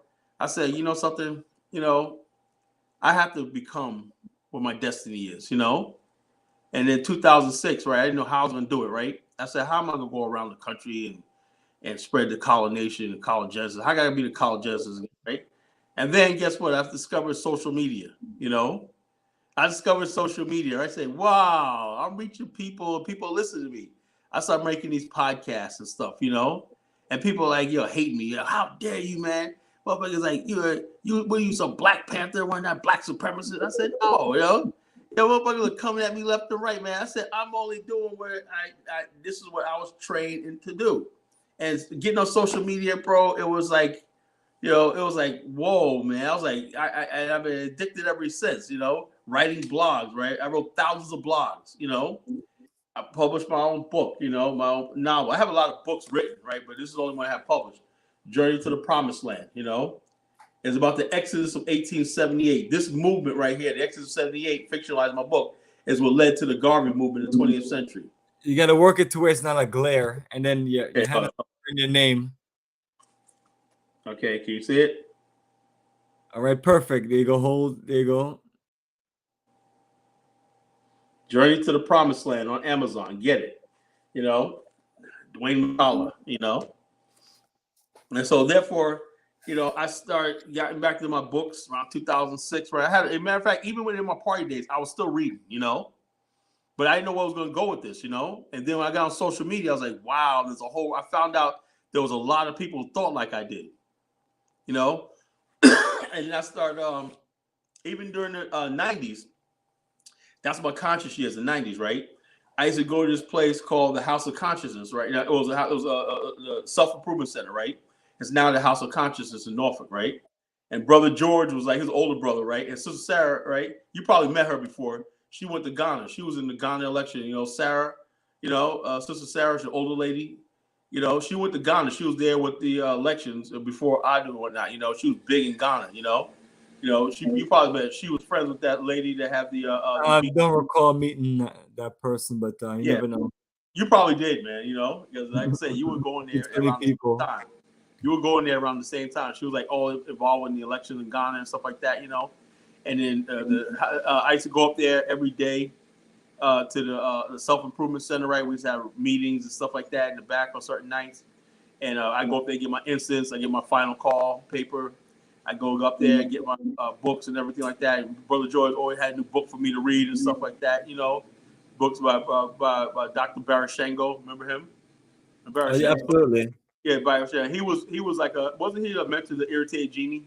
I think he was irritated. He was Barashango was Irritated Genie. Irritated Genie was with him, And I want to know right now, put out the world, where the hell is Irritated Genie, brother? We need you, brother. Where are you? Irritated Genie, man. Please report into the Bomani show. Kala Genesis, man. We need to talk, man. We need the strong brothers back. I think Irritated Genie is banned on the social media. But if anybody can get word out to Irritated Genie, man, tell him Bomani and Kala, we're looking for him, man. We need this brother, So we need real black power, black conscious community come back in. Don't get intimidated by these goofballs on YouTube or not. We need real black nationalist men. I need my real black militant, black nationalist brothers to come under the fold, and join us in this thing. If you're about black power and black African nationalism and whatnot, we need to talk. We need to get together. Let's put our differences aside, man. I appreciate my brother Dr. Campbell in Ghana. Always give that brother honor and respect. And another thing about this movement too is this: we recognize greatness. I recognize the greatness of Dr. Campbell, right? And I'll always defer to him. And so therefore, when somebody is above you in the movement, right? You give them that respect. You don't. Oh man, he ain't got more subscribers than me. I ain't gonna do it. You give honor and respect what honor is due. And that's how we used to do back in the days. People have respect. You have respect for your elders. You have respect for your peers. Yes. Thank you. Thank you, Nika. Thank you, Nika Ra. Thank you, right? Yeah, like I said, I'm in negotiations now for making it into a movie, but they haven't got back to me yet. I don't know if I'm going to be able to make this round. I might be to put it on the next round. But rest assured, right? If I have to pay the money myself to get the screenplay done, I pay it all myself. That's fine. If I make, but I was in this round of filmmaking, right? So I don't know if he ain't got me back. Maybe it's too late and stuff like that. If I had the money back in November when they first approached me, we could be filming right now. But since I don't take money from nobody and stuff like that, I do this all in my pocket when I didn't really have the means to do it. Now I have the money to do it. Now they're like, well, I don't know if it's a thing. I still might hear from them. God's willing, I might hear from them, and they might come to me and say, yeah, we're gonna make you an offer, and stuff like that, So this book right here, I knew when I wrote it, it's gonna be a movie. I know eventually somebody's gonna pick it up, and I'm not even worried about it because I know if I got green lighted by one major studio, there's another major studio that's gonna look at the same thing and say, you know something, this is a book. They already got the evidence. One major studio said, yeah, this could be a major film, a major movie, the Exodus of 1878 from Charleston, South Carolina to Liberia, one of the biggest events in African American history. A history. What angers me is the Exodus of 1878 from Charleston, South Carolina was completely orchestrated, financed by black people. He bought the ship called the Azor. They sailed the Azor from Nantucket to Charleston Bay, to Charleston Harbor. And the Exodus Association was African American investors who put their money together, right, to purchase, to eventually purchase steamships, right? The mission of the Exodus of 1878, Liberia Exodus Company, right, was to basically build a pipeline of African Americans and depopulate us with America. We were finished with America at that time. That was after the fall of Reconstruction, right? The Hayes-Tillman Compromise and everything. The white Southerners got control of the South and everything, and black people in America, black America, just had enough. We had basically denounced America. A few years later, Bishop Henry McNeil, Apostle Henry McNeil Turner denounced America because America was trying to build their white nation. And they're building their white nation. We were neglected. We were left out. And the black question didn't come up for another 100 years, to the 1960s, 80 years, What do we do with black people? They were here in this country all the time. We weren't really American. They gave us citizenship, right? But we didn't have all the rights of citizenship. So in the 1920s, right, all that time, black people talk about building up to date, but we were delayed by the Spanish-American War, the World War I, right? After World War I, when all these black people, men came home and were lynched and killed and everything, the black people said, let's revisit this repatriation to Liberia movement, right? And so did. And along comes a few years later, a man called Marcus Mosiah Garvey, who lit the fire a re-killerist movement, right? Said, up you mighty race, you can accomplish what you will. And if you don't believe that black people are a mighty race, then get the hell off the Pan-African world scene. Marcus Garvey said, up you mighty race, you can accomplish what you will. He basically put the fire in black men, We were walking around saying, I'm proud to be a black man. I'm proud to be dignified as a black man. We can conquer the world if we want to. It was that energy that they were terrified of. But what we didn't have, right, was the academia part of it saying, okay, we got this spirit, we got the soul, but how to make this thing? We have to build the infrastructure. We have to create the body for this, And our leaders at the time, our chosen leaders in NAACP, wanted no part of this because they didn't have a black consciousness.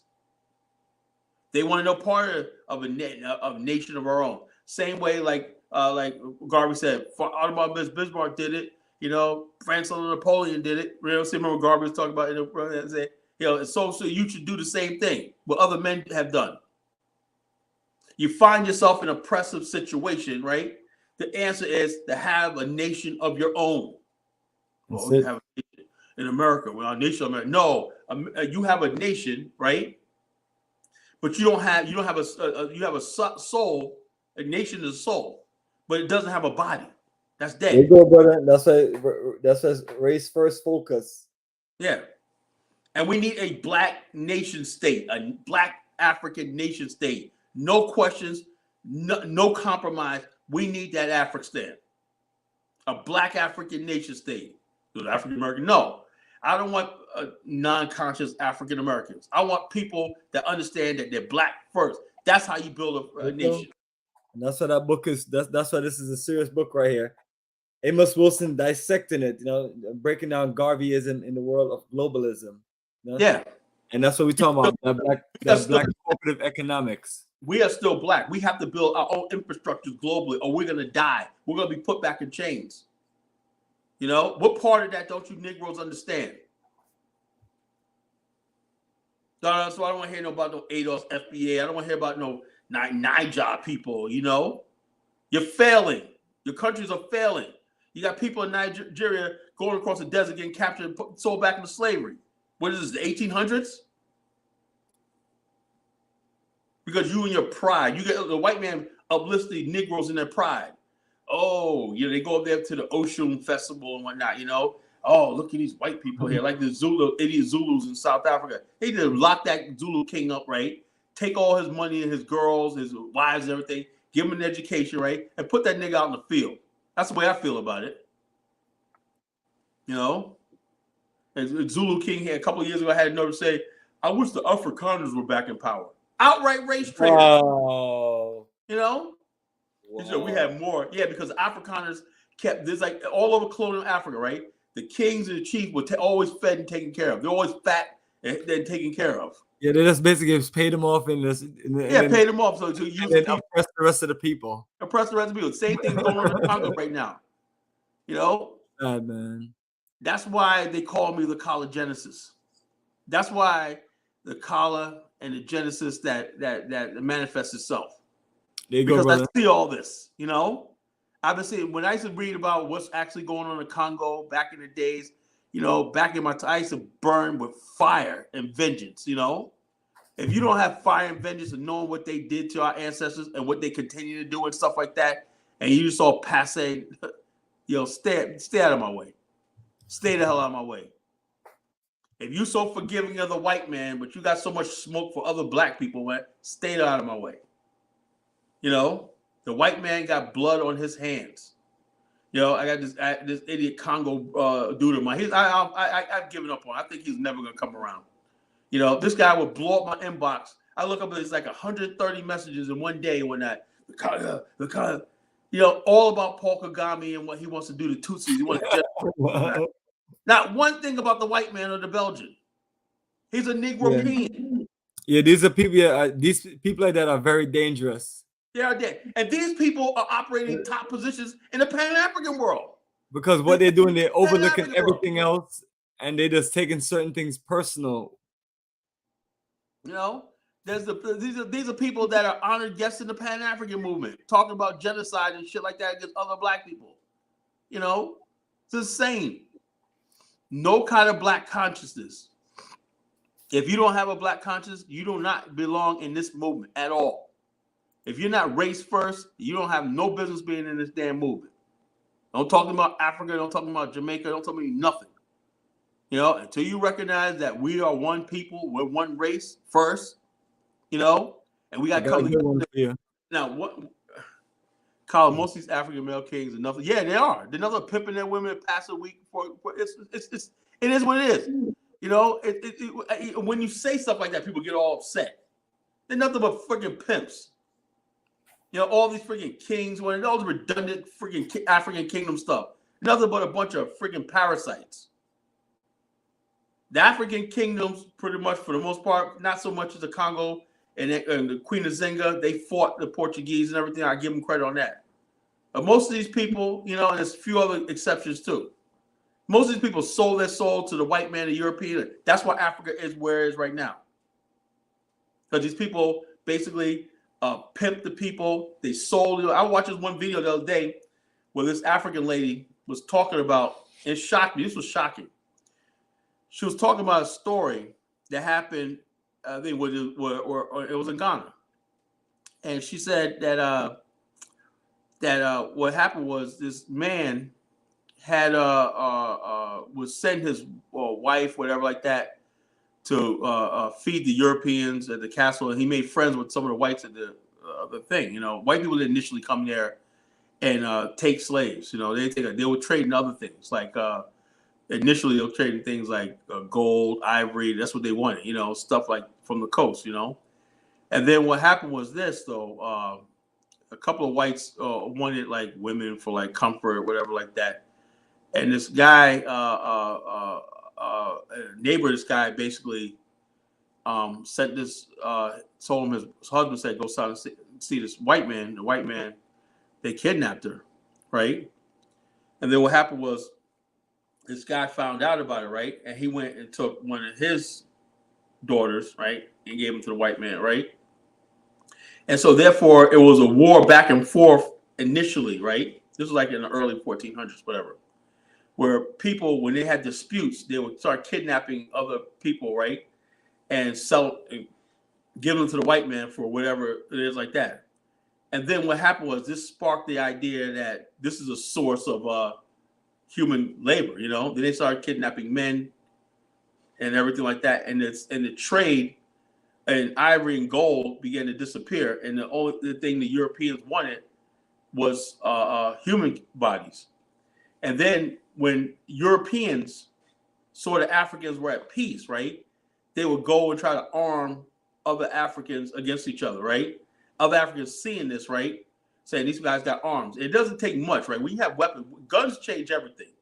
African kingdoms were real strong. But guns, when you have a bunch of men firing up guns and whatnot, and you could uproot a village, right? And you don't have that base, and people on the road, and they start capturing people on the road and everything like that. That's how kingdoms fall apart.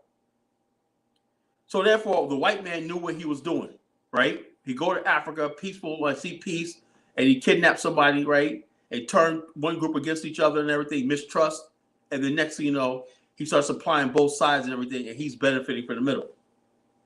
But when we talk about the slave trade right now, nobody ever talks about the white man. You know, everybody, black people going back and forth. You sold us, you sold us. No, the white man sitting back like, yeah. But me, I put the fire in the cracker's ass. You know, when they hear Kala Genesis, they get fear. You know, that's why people hate my freaking guts, and I don't give a damn who doesn't like me. You know, you can go to hell.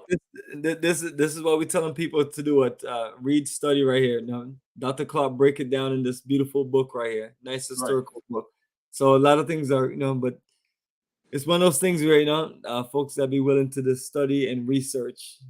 Because most people have forgotten about they will really appreciate you. They will really appreciate your analysis. Because now these people want to erase the African Holocaust, right?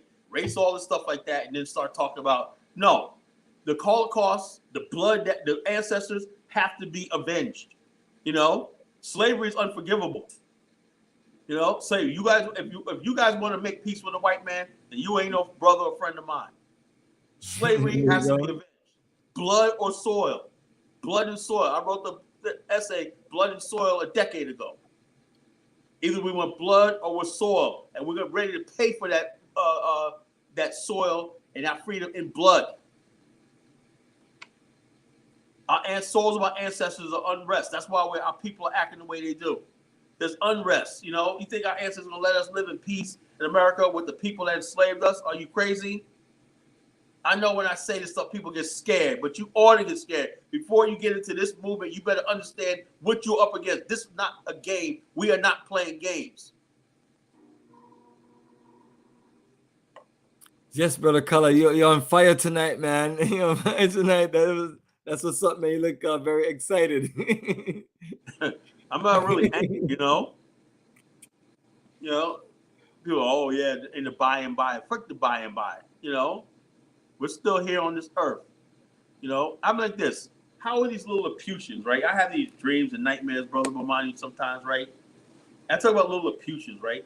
Because a black man is so mighty, big, and strong, right? How is it all these little tiny little Lilliputians are tormenting us, right? The white man, the China man, the little Lebanese, all these people are just taking us apart. We're like this big giant, man, just held down. You remember Gulliver, you know, story Gulliver or whatever? And these little tiny, just nagging at you every day. Just nagging at you with that. You know, that's how I am. I'll be at night. I'll be like in nightmares, like, yo, they got me tied down. Kala, change your ways. And they had these little Lilliputians on me at night, sticking me at night. I'm waking up. You know? But sometimes this big giant is going to wake up. You're not going to have this big giant that's look pathetic and he's in a corner. You know the most pathetic thing? When you see this, when you go to the animal zoo, right? You ever see elephants, right? When they just had enough. You ever seen those videos with an elephant? Huh? No. You should pull one of them up, right? Elephant goes on wild, right? People on the elephant, they're playing with it. Then out of nowhere, the elephant just said he had enough, right? And he looks at his trainer, the trainer's out there, and he look at the trainer, boom, knocked him 20 feet across the thing, stops him. And the guy, it's just plenty of videos like that, right? They're stopping him, right? And then he goes on a rampage, sees anybody, crushing them, everything like that, you know, knocking them down, everything like that, you know. Yo, they had to shoot him and whatnot, you know. He still has the circus thing on his head and whatnot, you know. So you try to make a mockery of this big, massive animal that ruled the jungle and whatnot, and you got him there for your pleasure and everything. When he said, you know something, I had enough of y'all. I had enough of the Lilliputians and everything. That's how the black man got to be, you know. I had enough of you Lilliputians, you know. And we're gonna, and the only way we're gonna do that is we got to unite under a black first agenda, you know. We have to unite under a black first agenda. Don't give me your goddamn your tribe, your whatever the hell you are. It ain't working. You know, all we got in Africa is nothing but puppets. You know, I said about the African Union, you know, African Union. You know, all we got is nothing but puppets who think they're educated, freaking bunch of morons. You know, so educated, but yet there's no major African engineers that could build anything on the continent. We got to go to the Chinese for everything, you know. So we don't have it. You don't have it. Let's put ourselves together and let's build something. That's the future. Any more comments, brother? Yes, brother. Kala on fire tonight. We lighten them up. We lighten them up. Yes, so family, connect into the Black African consciousness. So the last book I just showed was, it was in sequence with what Kala was talking about, the African Holocaust. And, you know, when you travel to Ghana with us, or just about almost any country you travel with us, that's part of the presentation. You know, we have at least 1 or 2 days where we take you to places of African Holocaust, just to let us, you know, connect to the spirit of our ancestors. You know, very important connection. You know, because in that journey, you know, family, we're gonna rebuild and restore our ancestors' glory, but we have to just understand this is the situation. Some people claim to be Indians and claim to be Native Americans. You have these other groups of people here and there. You know, Kala is gonna, you know, break it down.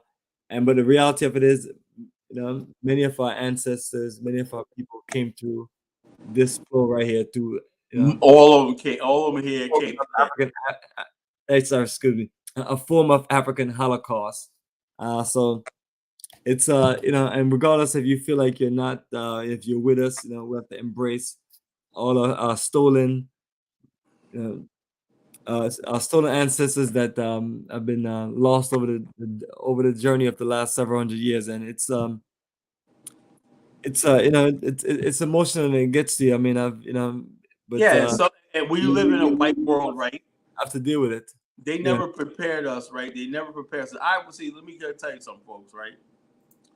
You know, I was a black kid that lived in a nice black community in Jamaica, Queens, right? And then my father wanted a house next to near his job, right? And so first we went to Jersey, right? Went to this all white community in Jersey, right?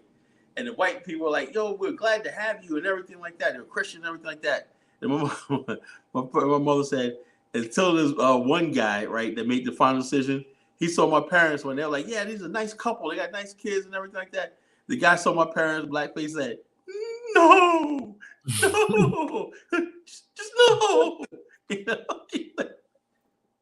Yo, but I'm glad because we moved to upstate New York instead of Jersey. That was in Jersey. My father's job was in Jersey, right? That's where we tried to move to. My father would have to go to, you know, he had to come from Jersey to the city every day. He had to get up 3 hours just to get to work, you know. So we wanted to move upstate. That's why we wanted to do it, right? So we ended up moving to Orange County, Middletown, New York. We're not in a suburb, in an enclave called Scotchtown. It was a planned community, you know. And there was some black people there. Black people there. When I grew up, I learned something, right? Well, when you live in an area where you're few blacks, the black people stick together. You know, the black people stick together, and that's what I grew up with. You know, I grew up with a lot of my friends. My best friend Chris. You know, to this day, you know, we know each other from our parents. We got a lot of our friends. I got introduced because our parents knew each other. You know, they taught us about black. You know what I'm saying? You know, nowadays kids, people link up because their kids know each other. You know, back in those days, the adults knew each other and say, yeah, my son goes over here. You're my son's the same age. Y'all play together. You know, that's what it was. Girls didn't date white boys, you know, our boys didn't date white girls. That's just the way it was, you know. Oh, such and such got a good girl for you. Y'all the same age. Y'all go to movies, you know. Parents used to send our kids together and whatnot. See, I'm used. That's what I grew up with. Like, and I had to pick of the finest black girls, man. Them days. I'm sorry, y'all. Them days over. I had all the cute ass black girls and whatnot. You know. Oh my God, my teenage years were the best. You know, my teenage years were the best. You know, that's why I always say a lot of these guys nowadays never had that experience. They never had. They have to nowadays. The black boys nowadays got to compete with white boys, Asians, everybody else. We didn't have to do that back in the day. Only people like that could get some black girls were Puerto Ricans. You know, that was the only ones. You know. Well, brother, we're the new evolution of the passport bros. Yeah, now the passport bros, they gotta go overseas because they're not coming up in the same black culture that we grew up with, you know? The black women are like, you ain't shit, y'all ain't shit, and these black men ain't shit women have taken over the narrative, right? So a black boy ain't got a chance nowadays, for the most part. I said we didn't have to compete with white boys for black girls. Man, the cutest black girl, man, give me a number and whatnot. She wore a nice dress. She had her hair done, and stuff like them days, Bomani, right? Remember that the Lord song Renee? Remember the song Renee? Absolutely. Or something like that. Or the people we loved our black women, Bonita Applebaum. You told me, a girl like Latoya, we used to have that's the black America I grew up with, and we used to sing songs about, the fineness of black women, the beauty, what they give and whatnot. They were our queens, they were our princesses, they were everything to us, and that's the black conscious era, what was that? Black people stuck together, Black women held us down, they knew they looked out for us, But now black women doing their thing, and brothers doing their own thing, men going their own way, and women going their own way. Everybody's angry and miserable and everything like that. I really feel sorry for this generation, And so they're online and whatnot, brothers that should be, doing their thing and whatnot, they're angry and whatever. So we were going to try to bring that culture back, black people, black unity and stuff like this, And the reason why this is not happening right now is because we've been convinced that racism is finished, right? Racism, man, actually did us good, man, because it forced us to be together. It forced us to be together. It forced us to, we simply didn't trust white people. Simple as that. And I'll tell you right this is how I tell you. Before I moved upstate New York, right? My elder Uncle Albert, right? Uncle Al, right? I was in 3rd grade, right? In inner city, this is PS 86, inner city school, right? There was this one Spanish girl. She was Spanish, but she was white. She had real long hair like Isis. Do you remember Isis, Bomani? Were you here when Isis, that TV show Isis used to come on? Can't remember. Isis was the 70s. Before your time. It was okay. You were born in the 70s. No, Isis came out in 75. Every boy in the inner city loved Isis. She had a long hair. She was Egyptian queen, but she was like a superhero, right? Isis, right? Every boy would say, "We want that girl with the long hair," whatever, like that. So anyway, this girl in my class, she had that long hair, right? And I liked her, right? I was in 3rd grade, right? And all of a sudden, it got around. I told somebody, I don't know my fellow, it got around. My Uncle Albert was like, "Boy, wait, come here. Here's black and white. No. That's wrong. God don't want it." I'm looking at my God. You don't even go to church, man. He's like, black and white. No. It's wrong. Black and white people don't mix together. We don't marry. You don't like white girls. They don't. It's like that. Ever since then, I was like, okay. And everybody coming around. I'm like, how do you know about this? All my relatives coming around. Yeah, so I heard you like a little white girl in your school. 3rd grade. Boy, black people and white people were not made to marry or like that. You got to do with a black girl. Okay. So I went back there and I started getting with the black girls, and this girl, Lori, on my block, she was always tattling on me and whatnot, She was cute, but she was always tattling on me. So I did something, she'd go knocking on my door. I'm telling your mother and whatnot, always tattling on my block and whatnot. But that's why I stuck with the black girls, I said, good. All these fine black girls when I was a kid, man, cornrow hair, beautiful and everything. I was at my little black heaven, But that always stuck with me when I was a kid. All of a sudden, you get older, you understand why your uncle, he's coming from the South, right? And he came to New York one night. A lot of them basically saw a lot of stuff in the South and everything like that. And so now you got black people now who are going around talking about, oh man, like Bill Cosby. Bill Cosby on the Cosby Show. One of the reasons why they hated him because he didn't let none of his daughters marry white guys. He said he didn't believe in that. So he was in the way of this agenda of, race doesn't matter. Now they want to get rid of the race identity, right? Which we need, right? They want to get rid of gender identity. There is no male or female, There's no black or white, We're all just humans and all this kind of stupid stuff, And so therefore, this is what we're up against. The challenges that we have right now is we don't have people putting out destructive culture for us. That's the challenge that we have that Marcus Garvey didn't have, Malcolm X didn't have. People basically, it was apparent to most black people that yes, so when we went to these conscious rallies and movements and everything, we were all on code because it was apparent that white people were a problem, racism was a problem and everything like that, and we're black. Now you got people talking all this, oh man, yeah, you black people got to get it together, man. Do you understand what country we live in? You understand that they completely erased our history. There's a reason why we're where we are. There's a reason why there's still disproportionately black ghettos and black inner cities and everything. Because black people are not integrated into society. We're talking about millions of us. You can't come over here with like a few hundred of you talking about, oh, I'm doing so well and everything. Yeah, a lot of black America is doing well. You know? Kala, why can't black people accept the fact that they were kidnapped, brought to these continents to be mistreated itself as an act of war? Yeah. Yeah, that's what I'm saying. You know, right there, just people will say, well, you black, look, how did I get here? And this is why I hate the people who talk about we were already here.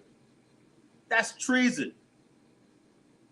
You're willing to, you're such a coward. You're willing to erase your history just to get along with white people. That's what it's all about. You want to erase your history, your black history, to get along with white people. Europeans didn't come to Africa with superior weapons to play games. They were taking and going to destroy black lives at any cost. Yeah. That's what I'm saying. And people always say, well, Europeans have weapons. The friggin' gun is a simple weapon. Africans didn't want to. Same thing right now. Well, why didn't Africans create weapons, right? Same thing, but Africans don't create technology today. It's easy to let the Chinese give it to them. Why didn't Africans create a simple thing like a cannon? Because it's easy to get it from a European. But at what cost? The same cost right now. Africans are going across seas, dying at sea, trying to get to another country. Because Africans don't want to put the infrastructure and industrial place to provide for their own people. Nothing's changed in 500 friggin' years. So when people start talking about the African leaders and the African kings, you can go fly a kite with that shit. The mentality of degradation has not changed. We're not, I would give our ancestors didn't have books and knowledge and everything. We have books and knowledge and all stuff like that to free ourselves. All the knowledge out there in libraries, everything. The white man can give you access on the internet. But what do you do on the internet? You spend all day talking about a bunch of friggin' foolishness and nonsense.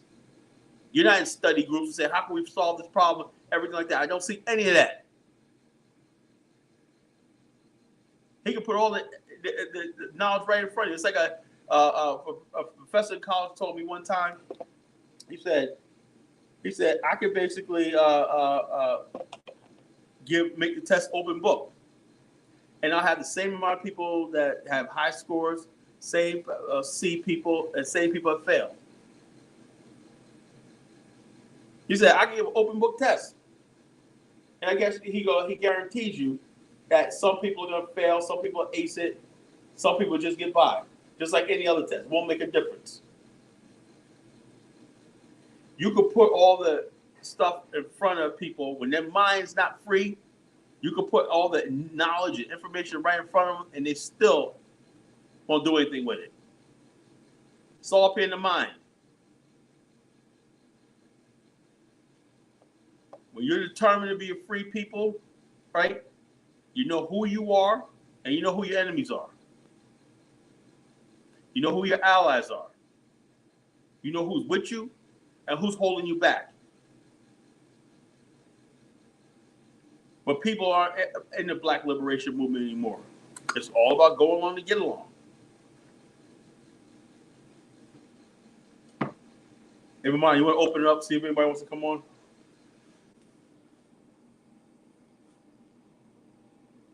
Yes, brother man. Yes, sir. Let's do it. Let's do it. Let's do it. I like to hear from Chris. Chris, if you can call in, I don't know how good the internet connection tonight, man. I hope Chris Bazin calls in. You know.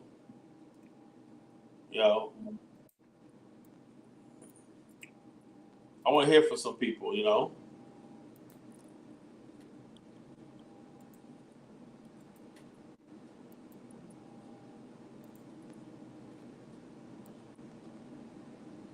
Join us. Click the link. Come on. Tell us about yourself. Tell us about the movement, you know.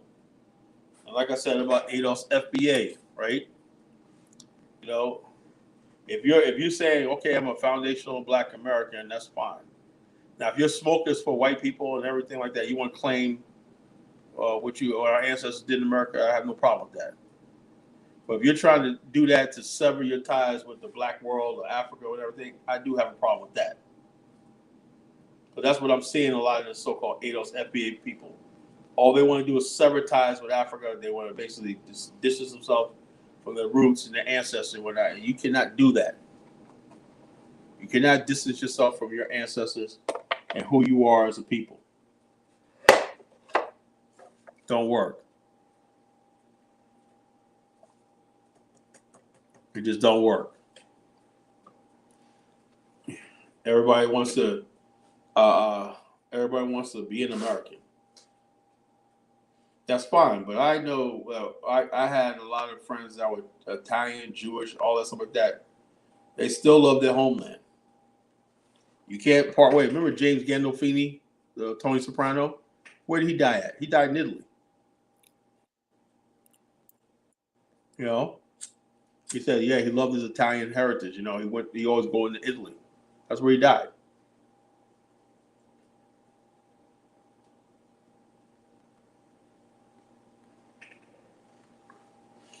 The Black man in America, he has nothing. You know, he has no land, no peace. Where's your sanctuary?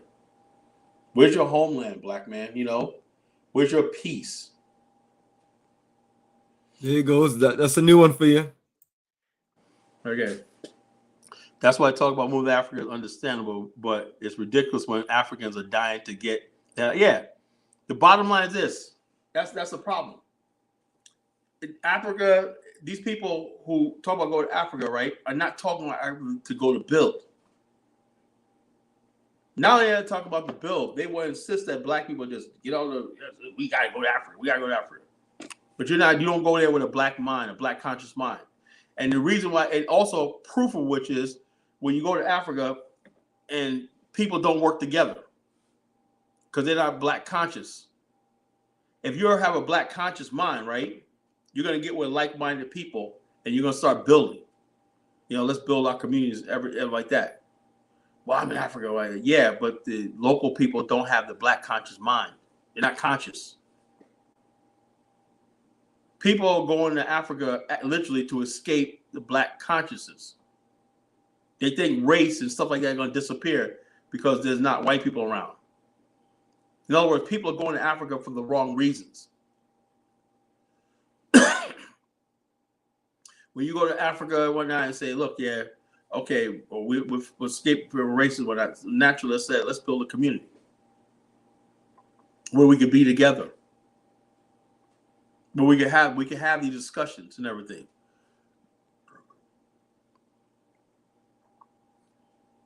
Yeah, you know, that's what I'm talking about. This stupid nonsense, you know, but Tariq Nasheeds and everything, all these ADOS FBA people. Oh, they look like immigrants. They look like immigrants. All this stupid nonsense. No evidence whatsoever. But just people can't help themselves. To be like, to cause this stupid division between, like, what? Bottom line is, a man is dead. And they hate immigrants so much. And this ADOS FBA and all this kind of nonsense, Black immigrant stuff, it's gotten way out of hand. This is what happens when you do not have a Black consciousness. People in the Pan-African movement don't have a Black consciousness. People in the so-called ADOS FBA, they don't have a Black consciousness. And we tell you for years, there was a Black conscious movement that kept my sanity. Know who I am. When you're Black conscious, you know where you are, you know who you are, you know who your enemies are, who your adversaries are, and you know who your friends are. Black immigrants are not the enemy. Now, what you hear on social media and stuff like that, they're not the enemy. Because when you put Black people in a room together and everything, you know, and that's what we need too. We need more socialization, you know, outside of the internet. When people on the internet, they say things and bottle stuff like that, and then that becomes the reality. But people are basically like we do. If you're meeting at the barbershop, you're meeting at the supermarket, you're meeting on the corner and stuff like that, you're socializing and you're meeting in church and everything. You know, so I'll call it church. Yeah, church is an excellent place to meet fellow black people, you know. Get involved in your church, you know, your mosque, you know, wherever you have your bingo, whatever it is, wherever there's real human interaction. That's when you hear your Jamaican people talking. That's when you hear your Caribbean people talking. You know, in neighborhoods back in Jamaica, Queens, you got Jamaican spots, you know, selling fish, fried fish and stuff like that. You know, you have people from the islands will tell you about the story. And every place you go where you see your brothers and sisters from Jamaica, you see a picture of Marcus Garvey. And you realize we're the same people. Because he's a hero in Black America, he's a hero with the Caribbeans. And you know and you're reminded that we're one people. Because people will check you. I dare any one of these ADOS FBA people to go to I would like to see anybody who talks that stuff go into a real black community and start talking that nonsense out loud. We got people from Trinidad and everybody just mingling together and stuff like that. You go, so I'm an ADOS FBA. Nigga, you get your ass stomped. Like, get your weird ass. It's like, remember Uncle Ruckus? Remember that? When Uncle Ruckus goes, he goes, okay, I'm black. What do I do? Right? And he went to a barbershop, whatever, and I forgot what he said. And next thing, they toss this nigga out the street, man. You know, that's what the ADOS FBA people mean. You know, they're in their own little world talking that ADOS FBA. They ain't gonna go into no black institution where there's black men. You know, go into any of your local cigar lounges where there's a lot of brothers sitting there. You know, a champagne lounge and everything, and start talking about, hell, excuse me, folks, I want to talk to you a minute. My name is such and such. I'm an ADOS FBA. Like, who the fuck is this nigga? You know? Who the fuck is this nigga, man? Get the fuck out of here, you know? I believe that black people in America should stick with only black people in America. We should forget Africa, right? And don't worry about these tethers because they got a reparations check. Bro, like, what? What the fuck are you talking about, nigga? It's like you will always get that nigga please. That's what a lot of people have forgotten about that, right? It's an old saying in Black America, nigga please. Because niggas will run their mouth, they run that nonsense and everything. It's called nigga bullshit. Nigga bullshitting, nigga fast talking, niggas running their mouth and everything. And the whole thing is that relates to is nigga please. You know? If you don't know the Sambo, these are all Sambo tactics. The Sambo is a slick talking, he's worse than a coon, right? He's a slick talking, fast talking, jive talking bullshit artist, right? And he's so full of his bullshit, he'll convince you on his bullshit. You know, his bullshit is just so vast and wide and whatnot. He'll have you convinced about his bullshit. Until you gotta be like, nigga, please. You've seen it in old black movies, you know, like what are you talking about? You know, when you jive turkey. See, I go way back. You know what a jive turkey is? That's some of you Pan-Africans in ADOS FBA. You a jive 2-time turkey. You know, you a turkey. You know how to do your bullshit. You know, your bullshitter. Send me your super chat money. Click the likes. You know, you're a fucking turkey. You know, what do you think this is? I go way back. Same bullshit hours that used to fucking hustle and talk that bullshit in the black community. The same motherfuckers that's coming online and they think Black America's stupid. You guys really think we're stupid, don't you?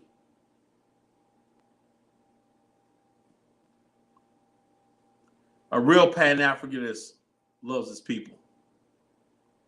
A real Pan-Africanist, right, will die for his people. A real Pan-Africanist will kill for his people. Real Pan-African will never let anybody disrespect his people.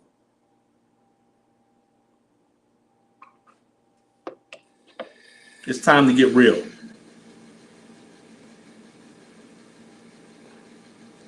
Yeah, that African American studies. Let's talk about that, right?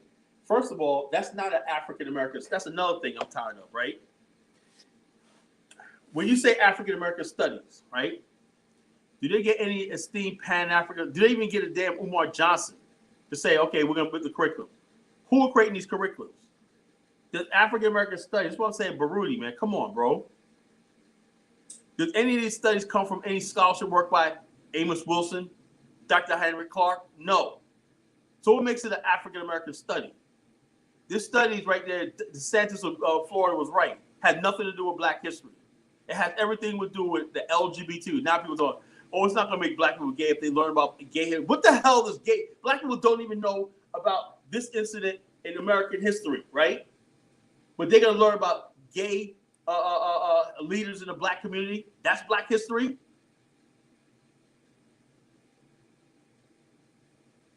I'm not one of these, oh, Dos Santos, so like that, you know? No.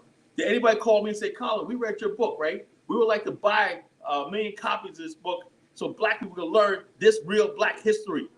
No. They give you some stuff written by white people talking about gay Blacks in history and stuff. Don't tell me about no goddamn African American studies. Till it comes from me or whoever else out here in the Black scholarship world, in the office and everything, I don't want to hear anything about it. It angers me, you know? Black studies and whatnot. There ain't no goddamn Black studies. You know? Black studies are what? Two men marrying each other and all this kind of nonsense? A bunch of foolishness that Black America do. That's Black studies. A lot of Black people said they read that stuff like that and said, I don't want to teach my kids this. And they got to put in the gay stuff, boys with girls, stuff like that, you know? Hilarious. This nigga, please. You know Black culture. I know. This jive turkey, yeah. Remember that? Yeah, yo, people, I go way back, man. You jive turkey, you know? Jive turkey, you jive turkey, you know? I go way back, bro. I go back, man, where I used to hear people debating on the street corners of Jamaica, Queens, Harlem, and whatnot, you know, no, brother. And then afterward, oh, just hug, man. Okay. You know, a Muslim would run up against Christians. They'd be like, yo, 7-Day Adventists run up against somebody and whatnot, you know, with all love. Everybody had their own way of doing it, right? You know, back then it was all love. We're still Black at the end of the day. I used to see those debates. You know, some Muslim brothers would come down to on Saturday to debate the Christian brothers, you know, and just people on the street corner would see, but they back in the days see the Pharisees and stuff like that. That's what I'm talking about, you know. They're in a little cipher right there, you know. Like I said, I go way back.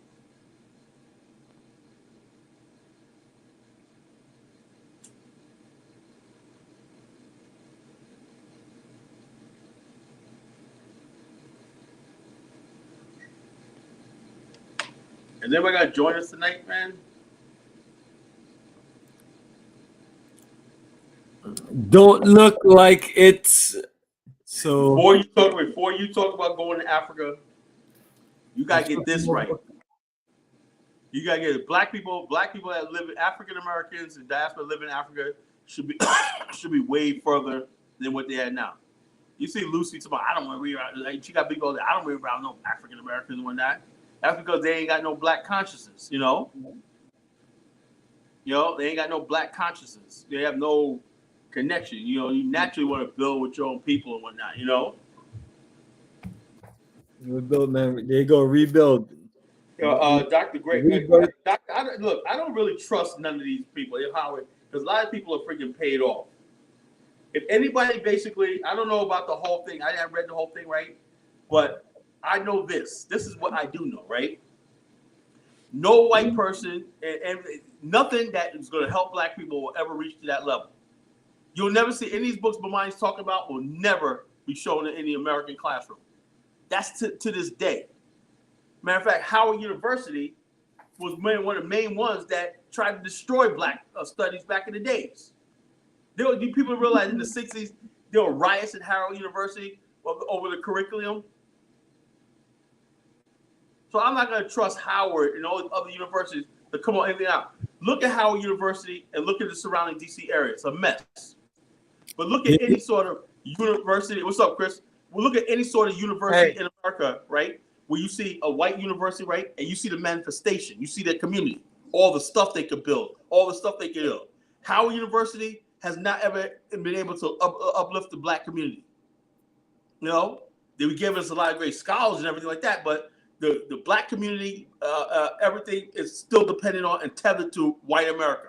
And so is Howard University. So I can't go by, oh, Howard University is this like this. Howard University and look at the black community. We lost DC. How'd that happen? There you go, Barudi. The best thing to do is come on and talk with Kala. You have a lot of questions, son. Come on and talk. Kala's fired up. Yeah. All right. Yeah. Good brother, Chris. Yeah, go ahead, Chris. Go ahead. Kala, what do you think about?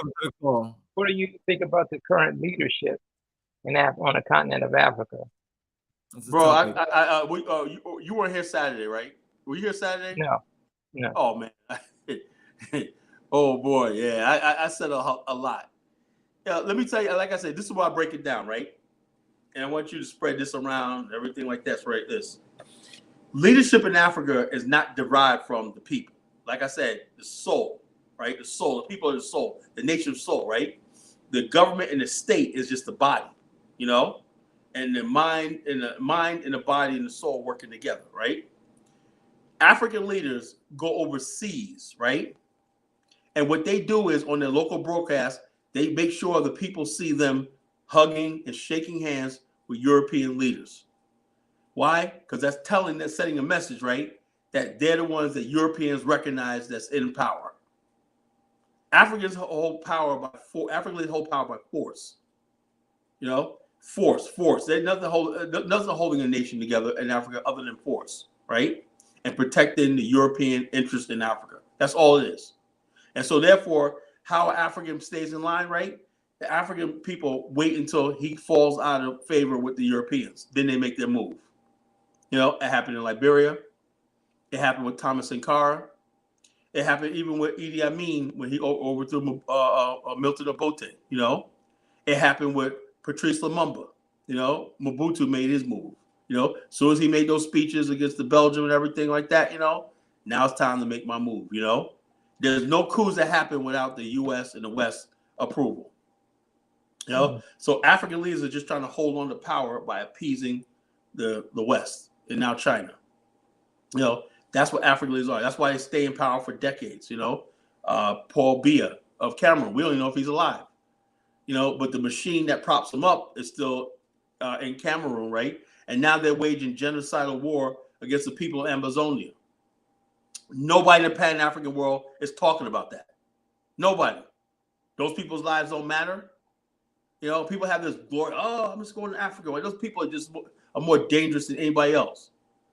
You know, this is the reason why I say all the time that you need to have like a course, because a lot of these talking points on the internet, they are talking nonsense.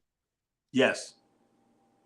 They're not even talking about the current political, economical, infrastructural lack of that's going on in Africa, and that Black Americans who are coming there are not bringing any skill level to that to meet the needs. Right. They don't need more tourists. They got that already. Right.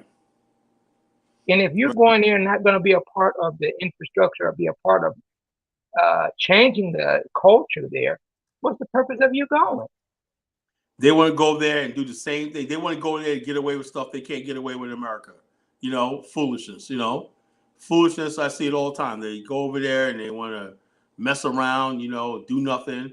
I've seen a thing where there was a Black African American that was actually homeless on the streets. I think it was Tanzania. I'm like, damn, you go all the way across the world to be freaking to live in the gutter, you know? That's a shame. It gets like that sometimes, brother. For real. That's a shame. Instead of basically saying, you know something, the BAIO, they talk about building community. Let's do that, because it takes work. That takes responsibility. And a lot of times Black people, you know, for the most part, want to play. You know, that's why, like I said, the Pan-African movement is not attracting the builders, you know, the intelligentsia, you know, it's attracting people who just want to play around. You know, they want to play. They want to have a good. I felt. So who cares what the hell you? Remember that song, "Fuck Your Feelings." That fuck your feelings. Niggas only about their feelings and shit. I felt. Yeah. Nigga, man, you can go get on heroin and feel good. You know, it's like damn. You know, but when you come down off that high of good feelings, that's what happens. When people get high on crack, when they get this, they come down, they get depressed.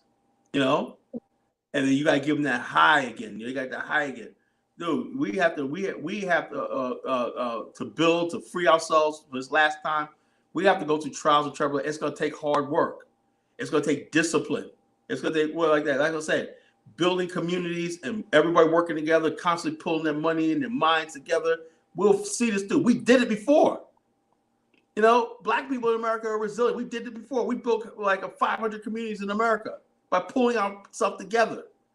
You know, we didn't care about. But then what is this keeping the black people in America that's supposedly so conscious? You know that. You get all these conscious people, but what is preventing them? Since they're so conscious, they have more sense than the dumb Christians and other people that they complain about. What is preventing them from wanting to even leave or build something here that will migrate there? They would rather have these worthless so-called nations, whether it's nations of religion or whatever, some other nonsense that is not threatening at all.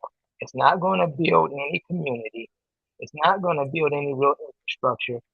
I think the biggest reason that a lot of blacks are afraid is because the men especially don't want to have to do the work to create their own new reality. See, here the roads are already built. The plumbing is already done. The electrical cords are already established. The internet is already here. You don't have to do anything but just lay around and use it. Yeah.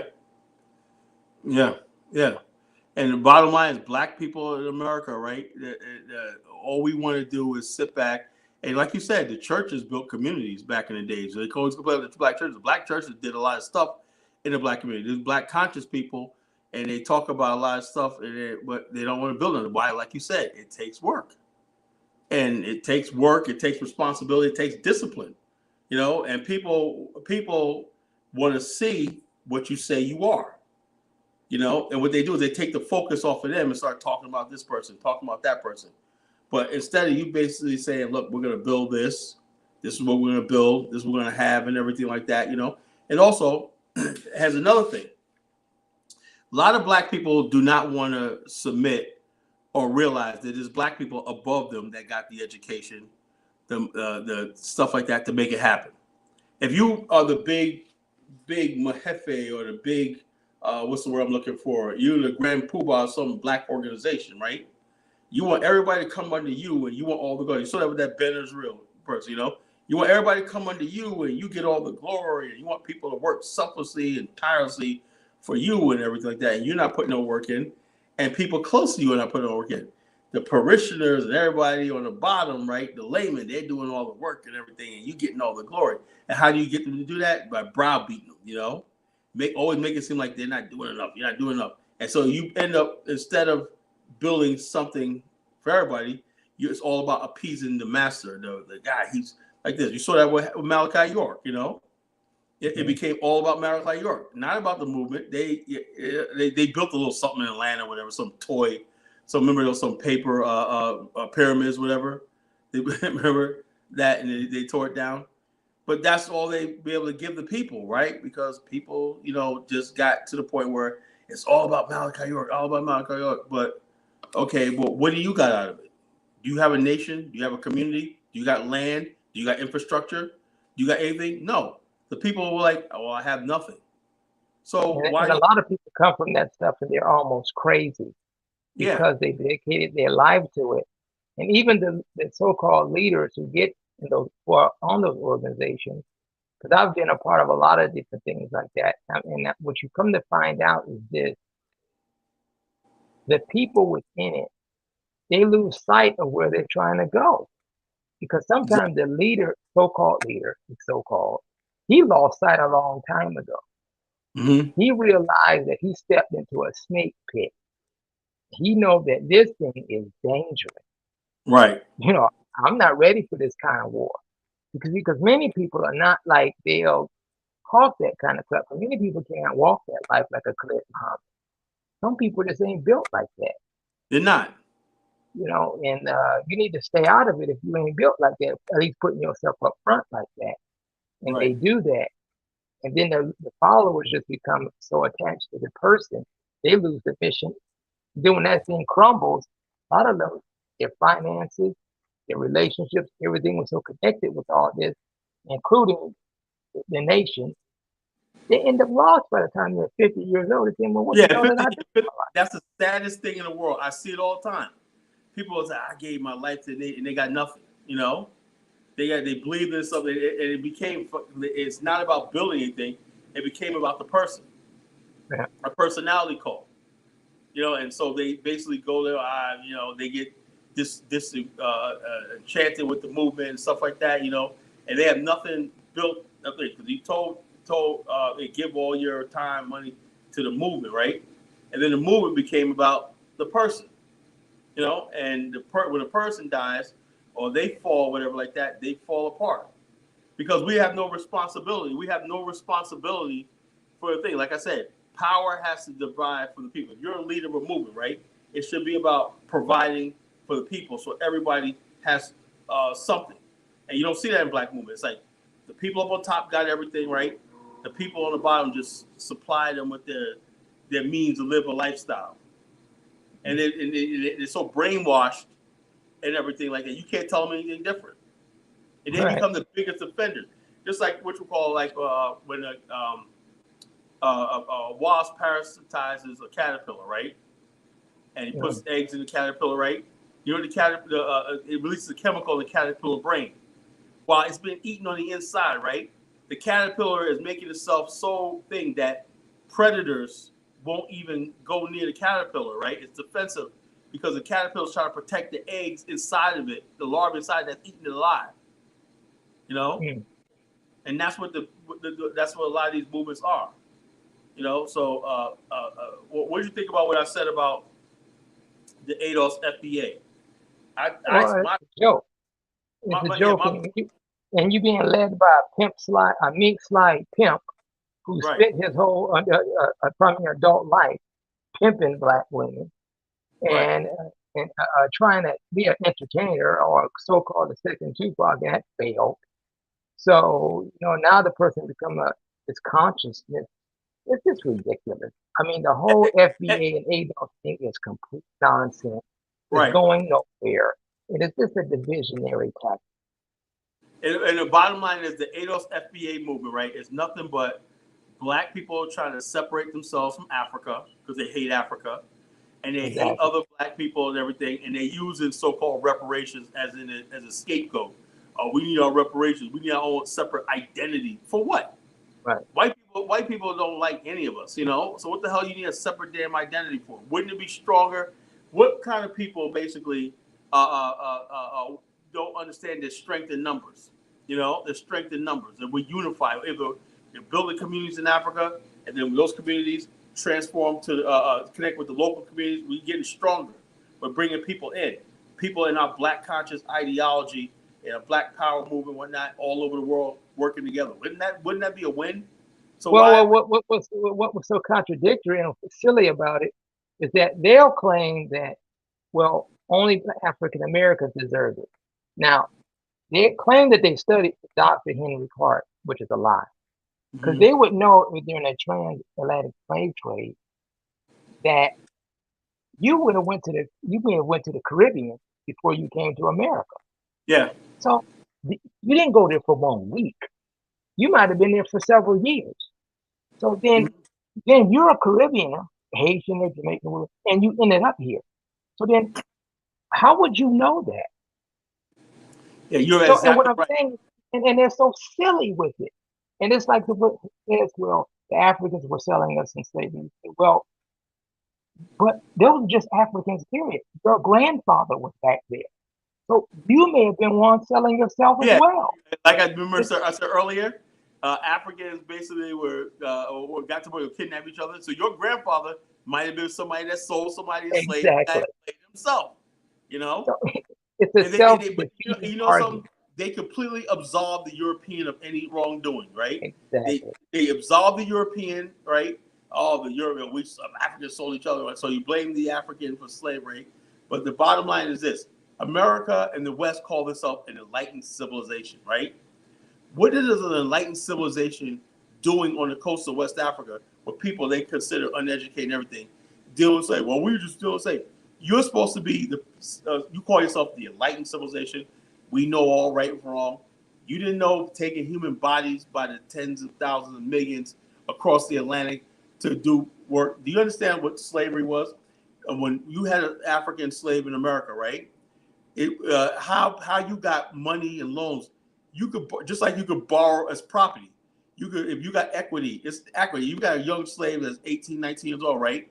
He's going to live a certain amount of years. So you could borrow against the years of labor that he's going to produce, you know? So you can go to a bank and get loans for seeds, everything like that, right? Based on your land and your slavery, right? That's why when slaves escaped, they had to bring them back, right? Because there's a mortgage on that slave's body. So you basically took a human being and made him a workhorse, a chattel, and everything. And I never hear anybody complain about that. You want to talk about the Africans, what they did? Right. Well, what it is, they know that the reparations argument is total nonsense. It's not going to happen anyway.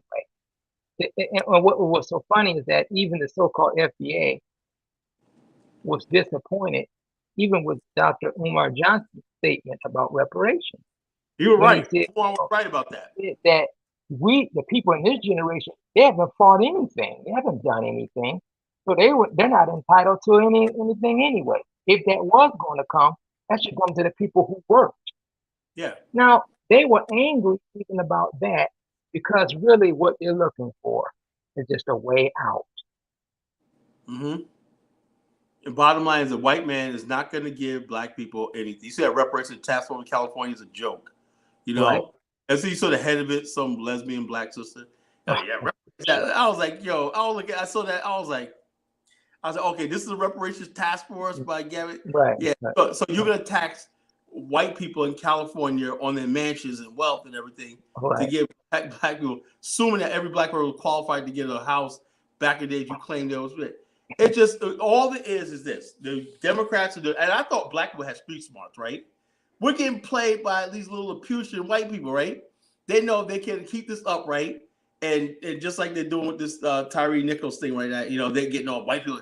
They use trauma and all it is to get black people in line to get you to the poll in 2024. That's all it is. That's all it was. And you got people. They knew that 2004 was going to fail.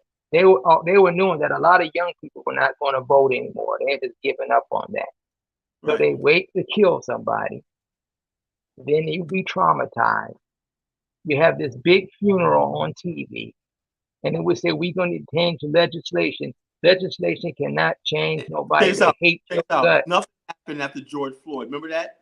At Al Sharpton, at George Floyd's funeral, he's still warm in the casket. And his thing was, nobody even mentioned Trump or anything like that, right? Because there was not a lot of police killings under Trump. It happened mostly under Obama, you know? Then, which we call Al Sharpton says, we got to get to the polls to change this. What? What does George Floyd have to do with us going out there voting? You know? So there's this is the thing. They're not gonna. They've given up on doing anything with Black America because Black America doesn't really need money anymore like that, like we did in the 50s and 60s. Yeah. But so now is the only thing they got left in Black America is trauma, you know, and reparation. Now they're gonna use reparations and trauma together. That's sad. That's as far as we come. That means that we reached the end of the road with America. There's nothing left. There's nothing left. This all America has for you is trauma and hopes of so-called reparations. Is that it? There's nothing else.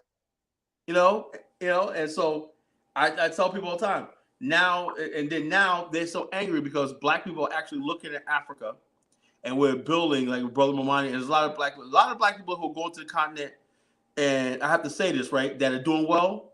Aren't really Pan-African. There's Black people say, yo, look, I have opportunity to go to Africa. They link with other Black people from America. You see in South Africa, they got associations of Black people, African Americans who work together and network together. You seen that movie, Blacks Without Borders, right? You know, the blacks down there working together and stuff like that, you know, because they're pretty much educated and stuff like that. It's necessary. We got to work together with for America. But you got black people in, I don't know how it's in Tanzania, but you got black people in Ghana. Oh, man. You know, I got people in the BAO. I said, why don't y'all meeting together? A lot of it, like you said before, a lot of times they're struggling. and there's so much struggling that they're embarrassed. They're embarrassed. So Yeah. oh, Chris, no, I don't want you to see how I'm gonna living. mute myself. I'm gonna mute myself. I want you to talk about that. I'm gonna shut up for a minute. I want you to talk about that. A lot of these blacks who run to Africa are on Struggle Avenue. They're living almost bad as some of the Africans in shanty towns. So you have to have, first of all, they come from an environment in America where they live quite well compared to the average African. The average African is living in a slum. Okay. I'm not saying that they're bad people or there are people. I'm saying their living standards are horrible. 85% of them is like in a shanty town type living style. The average American that goes there don't want to live like that. Okay. So they'll go there and they're going to get Airbnb and they're going to spend a lot of money. That's what they do. They may not have a lot of money. Maybe they have like 20,000 or whatever. But they're going to go there and spend it all up. So within a year to 2 years, they're not going to have anything. So they're too filled with embarrassment because they said, I'm getting out of America. I hate America. So they're too embarrassed to wind back up in Cleveland or to wind back in New York. And they're back working their job that they said they would never come back to. They're too humiliated and too full of self-pride to go back and say, hey, I mismanaged my money. I got too happy. I got too comfortable. I wasn't ready to live a certain way that I live. So I'll just rather stay here and ignore the fact that I'm struggling and and also getting caught up in scams and ripping off other people and running all type of games. So I'll just continue on doing that kind of shit and almost some people walk around getting themselves thrown in jail and all other kind of mess. Some people walk around that don't even have passports. I mean, don't even have their visas that ran out. They're primarily walking around here. It could be deported or thrown in jail or anything. They're taking those kind of risks. And the last thing you're going to do is end up in a jail in Africa. So, it's a shame because you don't have the support system over there that you may have in America. You see what I'm saying? So you need to move wisely. We are not in a position to go over there and demand anything for one thing. And we're certainly not in a position to go over there and live, if you don't have that kind of money, live extravagantly. We're not accustomed to that type of living. Let's just be real. You don't know what it's like for electricity to cut off every other day. You can't never drink the damn sink water. If you do drink it, you end up in an intensive care unit. You never live like that. And it's even more difficult when it's a language barrier. And you're too lazy to really learn a lot of the basics of the language. You have people sometimes been in these places for years and you still can't really have a long conversation, at least a decent conversation in the local language. It takes time to get involved in those communities, but you can get involved in the communities and build your own little community if you're willing to put the work in it. We are just not ready to nation build. We just need to admit that. A lot of times we are involved in escapism, whether it's religion, dope, drugs, travel, sex, whatever, education. We're involved in a lot of escapism. Because when war has been launched against the black people. Okay, a war has been launched against them. So we have not been able to really, especially males, been able to deal with the fact that at least on that front we've lost. We haven't been able to protect and provide. We just haven't been able to do that. I mean, Dr. Amos Wilson has taught us that. Dr. Bobby Wright has taught us, Dr. Professor Wilson has taught us that we've been suffering from a lack of courage. But we have to admit that this is what happened and move forward with courage. I don't mean you go out here and do it out there reckless. That's why you have to teach these young. Why haven't black men in America even established the courses to teach these young brothers and sisters so they don't get in some of the shit that we see people getting into all the time? If you're in an act of war, or people are warring against you, why are you putting yourself in certain levels of danger? Mm-hmm. I'm not talking about this brother that just got killed because he didn't do that. I'm saying, but as many times we put ourselves in danger. We're doing that even in Africa sometimes when we walk around and we don't even have our visa. This is dangerous. This is dangerous things that we're doing. You could disappear forever, man. You don't know who's. You could disappear forever, man. Somebody arrest you, and next thing you know, you're taking you. Once they got you arrested, you're under arrest, man. You don't know what's gonna happen to you next. You ain't guaranteed a court date. You ain't guaranteed a phone call.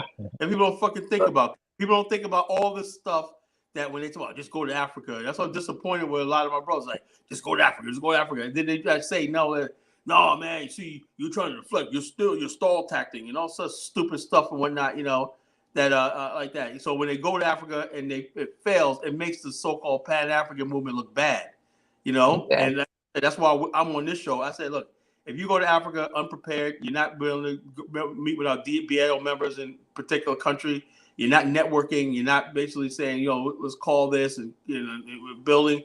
You didn't go there because of me, Like I said, Bomani, I tell people all the time, Bomani, I've known for years. He has a community in Ghana.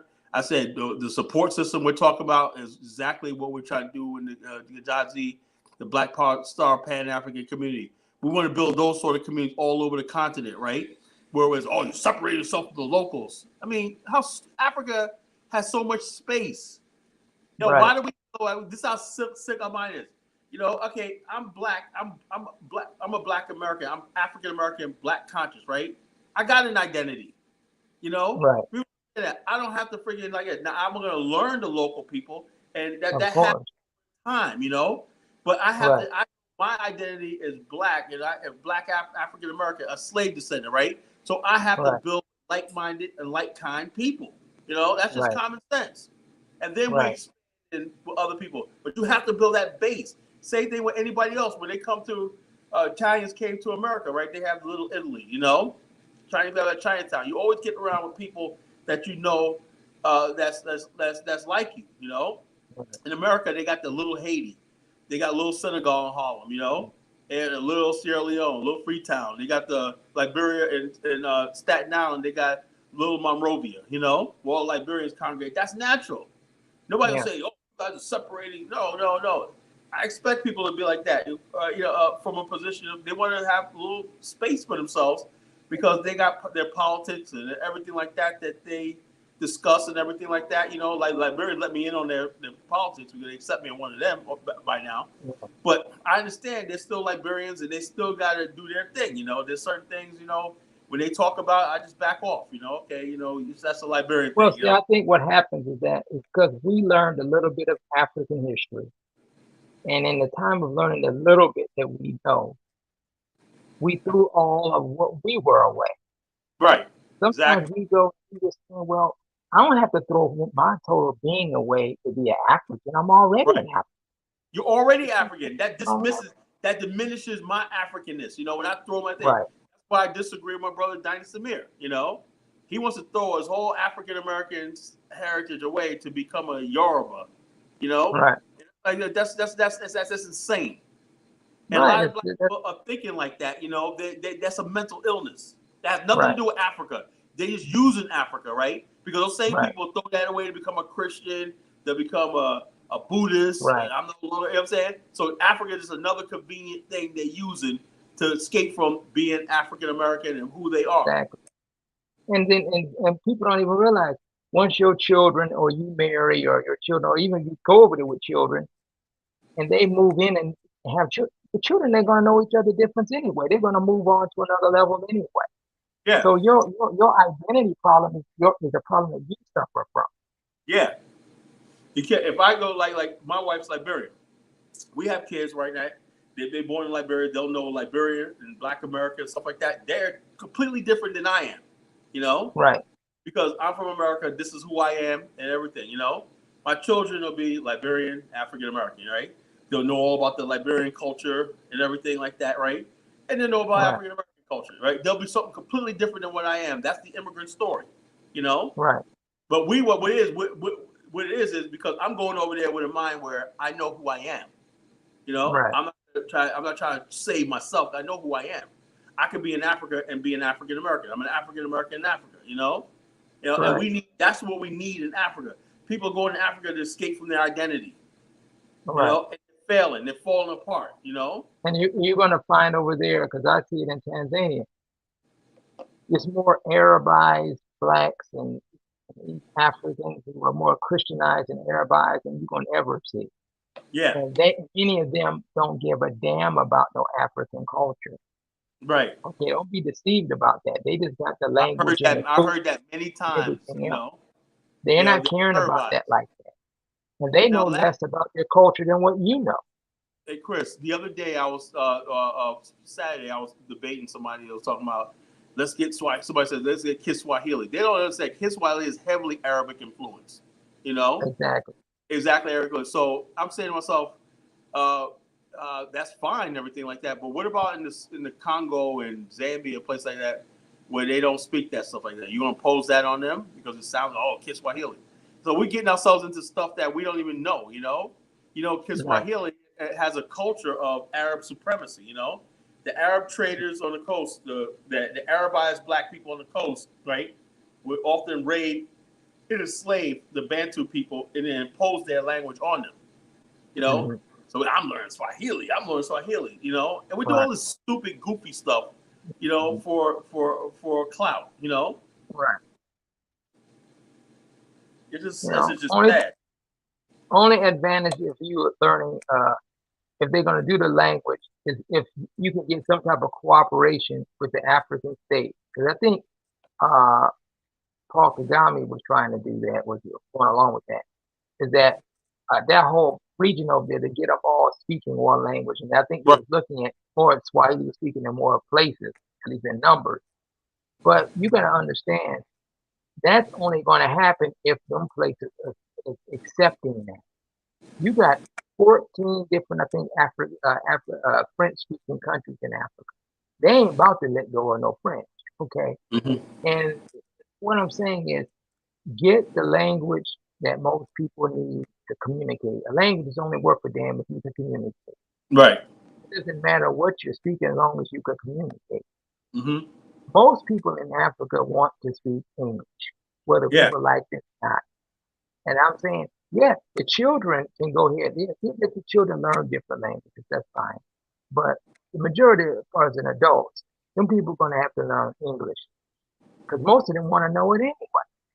And Angola right now, the biggest thing right now where you can make money. I have one of my sisters who's working with Angolan sister. It's going on Liberia tour with us, and I hooked up with my Angolan partner. He's in the government. And the biggest thing in Angola right now, if you could be an English teacher, you can make a lot of money and you can write your own ticket. Because Angolans, Wow. right, they feel like they're missing out on the black English speaking world, you know? Like when Right. they watch movies and comedy shows and whatnot, Angolans love black America, the diaspora, and the Pan-African world and whatnot, When they want to learn English today, when they hear Marcus Garvey, they're hearing the same thing we hear. They want to hear Malcolm X and everything. They know about stuff, but they got translated into Portuguese. They're ready to get rid of Portuguese. and, Wow. and it's not Swahili they want to speak. It's English because of Black America. That's where the Pan-African energy is coming from, And so people think about stuff like it's all about self-hate. Black African Americans self-hating, Well, that's the reason why they want to claim the indigenous thing. Now, the FBA pimps and the FBA, because they're pimps, the FBA and the ADO's pimps, they never talked about. It's funny that when you had the great scholars around before they were dead, like John Henry Clark, Vignac, and all the others, you never heard these people talking this narrative. Yeah.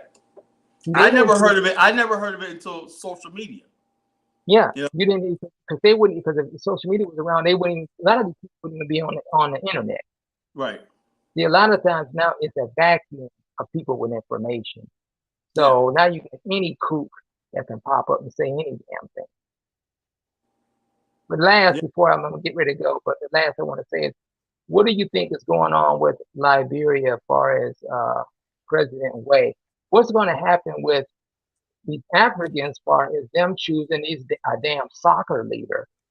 I Yeah. mean, that's a complete mess.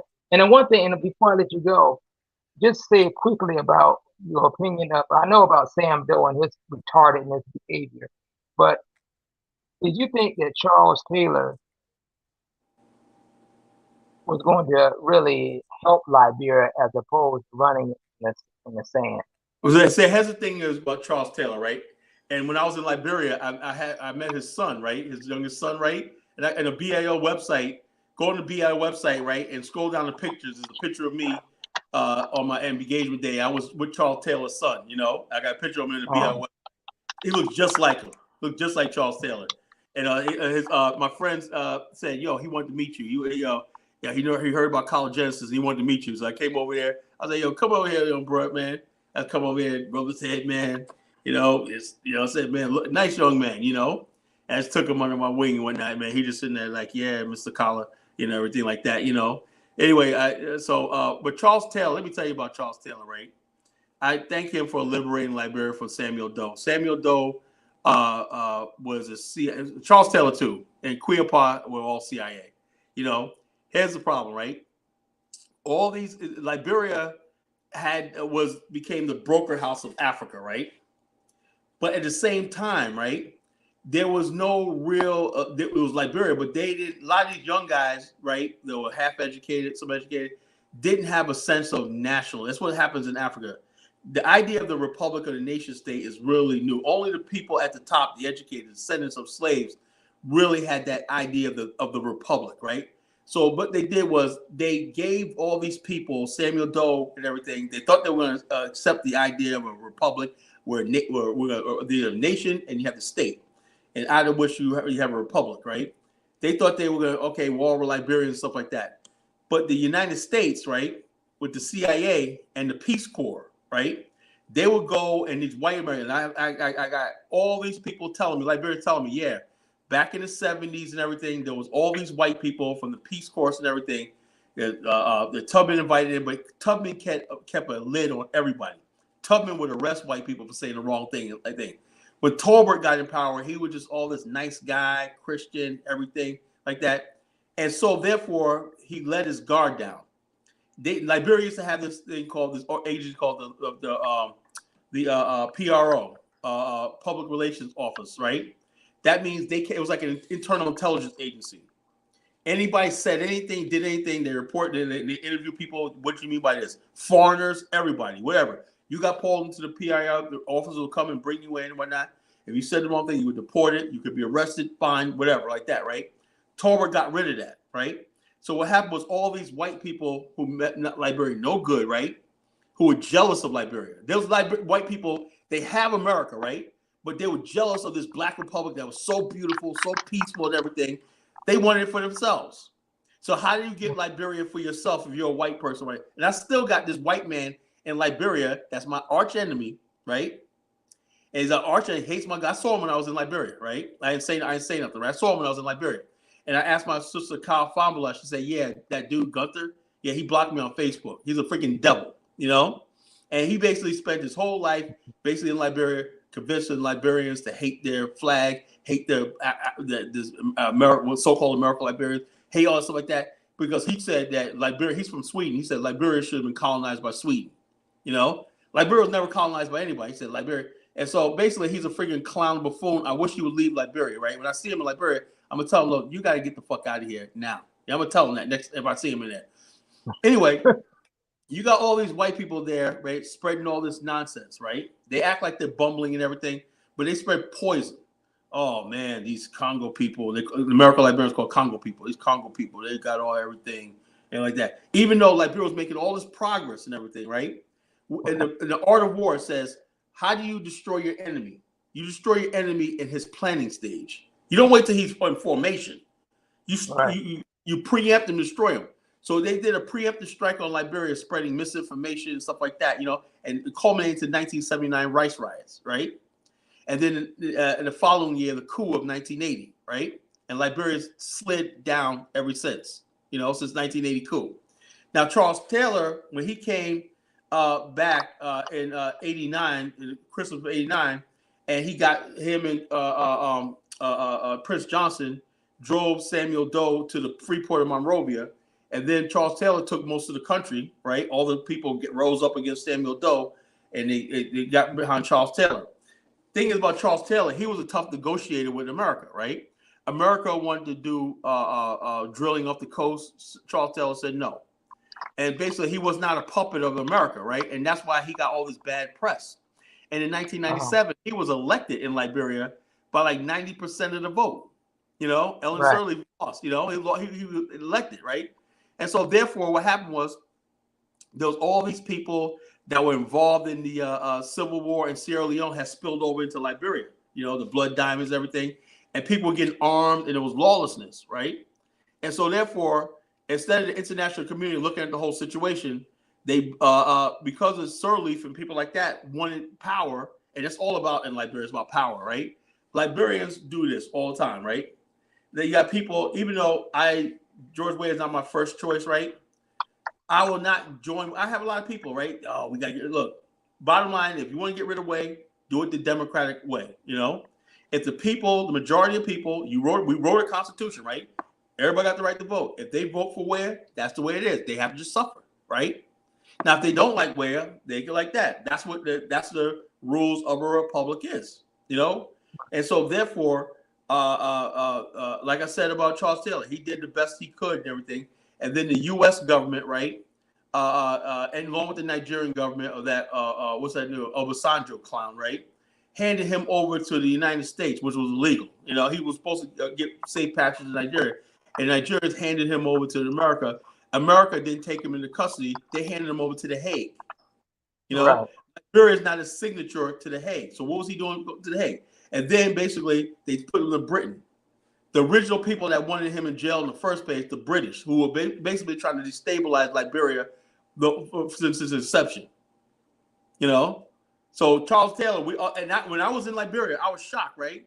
Most people tell you, man, with Charles Taylor, we had jobs, we had this, roads were clean, everything like that. Yeah, when I was in Liberia, the people loved. I was in Liberia. The people loved Charles Taylor. They love To Charles this Taylor. day. To this day, people love Charles. They said that was a peaceful times. We had money, we had stuff, we had jobs, everything. When I was in Liberia, anybody see you could talk and tell you've been to Liberia because that's what people say. Oh yeah, with Charles Taylor. But on the line and whatnot, the Samuel Doe people, oh, it's Charles Taylor. I'm glad he's in jail. But the people that actually worked and did stuff, whatnot, and were educated said, Charles Taylor's time was the best time in Liberia. Besides when Tolbert was in power. And they love Charles Taylor. They love Charles Taylor to this day, man. I was over there. I was shocked, man. People like, yo, man, wish we had Charles Taylor back in power. He had got stuff done, man. We didn't have crime. We didn't have nothing. Everybody knew their position. Stuff was getting done. Everything like that. This country worked. And so it's, and people don't understand it. Now, as far as George Weah, you asked about George Weah. George Weah is not a bad guy. George Weah will at least listen. He knows about the BAIO. What my top guy Ross that was on the show the other night, right? That's my BAIO head chapter. He's my chapter president of Liberia. He's done everything. He's with the president. He's with the high levels of government and stuff like that. All we really need is really financing and stuff like that. We can really make something happen in Liberia. That'll come by the grace of God. But Sirleaf, she did a lot, but she turned down Mr. Rosenthal. She wouldn't meet with him. She went to Texas Southern College right now. These black people there, look, we're ready to help you build your country, everything. She was not interested. Only person she really wanted to meet was Oprah Winfrey. She had audience with all these black people, institutions in America, and she did nothing with it. Under her leadership, the black, the Kappas and the Omegas and everything were there. They opened up chapters, right? They had black doctors from the black African American doctors open up a practice so they could give free medical attention and everything. the Omega Q thing built a market for the women in Marshall, you know, and so like there was a lot of stuff going on when that, but that wasn't her priority. You know, I don't know what her priority was, you know, but she didn't take, you know, she was supposed to be the educated one. She didn't take that seriously, right? And she was talking all this stuff about, oh, we need to change the flag and all that. George Weah, because of our efforts and everything, they celebrated a successful, you know, and they're going to use us, we use them, right? They did the 200-year anniversary, right? That was celebrations throughout the year, right? Big thing. Brought a lot of money to Liberia. Put Liberia on the map. If not for that history, right, of African Americans, right? John Amos is there, you know? If not for the history of African Americans, Liberia would be no diss to Guinea-Bissau, right? But who knows about Guinea-Bissau? You know? Exactly. Liberia, no one would know Liberia if it wasn't for the African American. Liberians are marking that the place. Now they're trying to compete with Ghana as a place of return. Bomani and I are working with both countries, you know? We'll both win, you know? As a place of return. Liberia said, we're the land of return.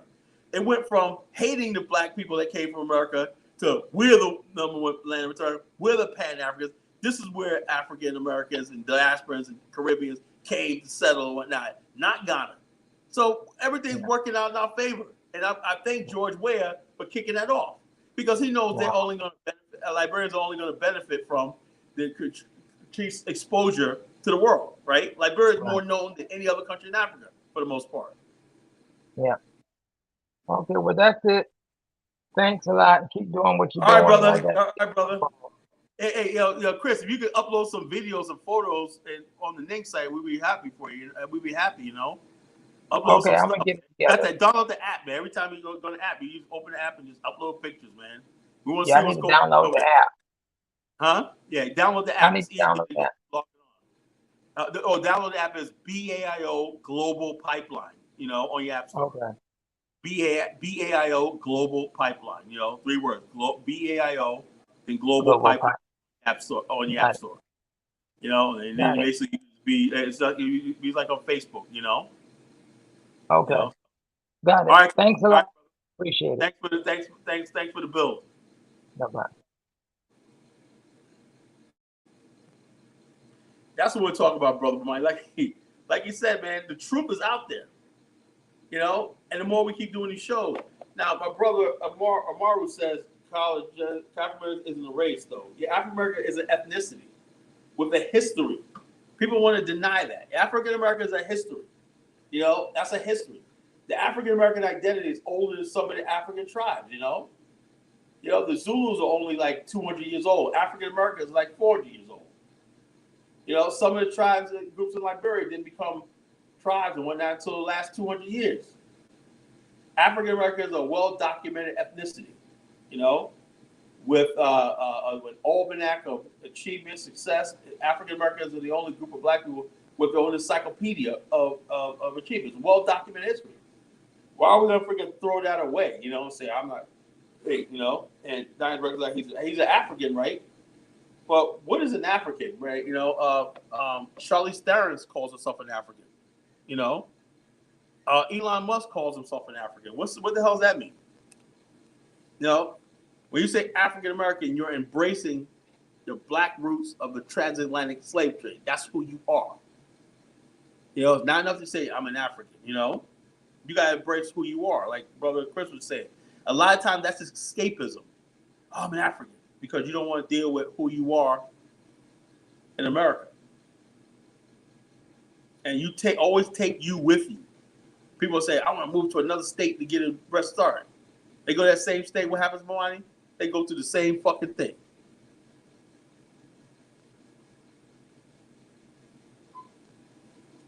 So I don't buy a lot of this, you know, people just trying to change who you are. You're African American no matter where you go. You can't change your mind, your history, you know? There you go, Kala. You're live tonight, man. You're live and you're on fire. Yeah, man. You know, I told you I was going to bring the fire tonight. That's my job. That's my duty. This is what I was born to do. You know, I always give respect to my peers. I always give respect to my elders. I always give respect to people who I think are high above me Professor Smalls and people like that. They always get my respect and honor. You know, I'm that type of person. I don't claim I know everything. I don't claim that I'm the be-all, end-all. But I do know a few things.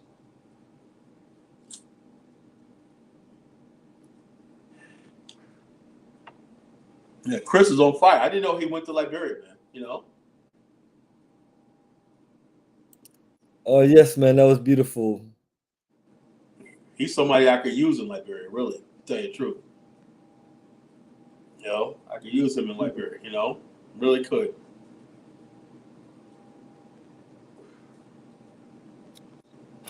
Yes, Kala, look like you're ready to wrap it up.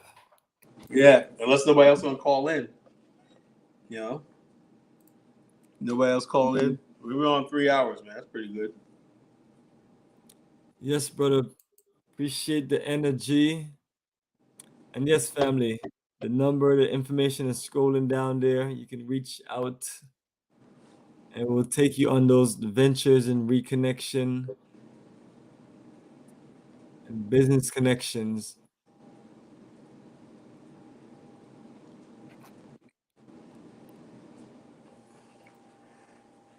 Yeah, I can't say. I just can't. When I think about Tariq Nasheed, man, how the fuck did this happen? But like I said, he's a hustler. The only thing I'm about to say about Tariq is, player, get your money. He's a hustler, right? And he said, "Yeah, I'm just trying to hustle." But the bottom line is, when you come into this fold, you try to mess with the Pan-African world, then you stepping on my toes. You know.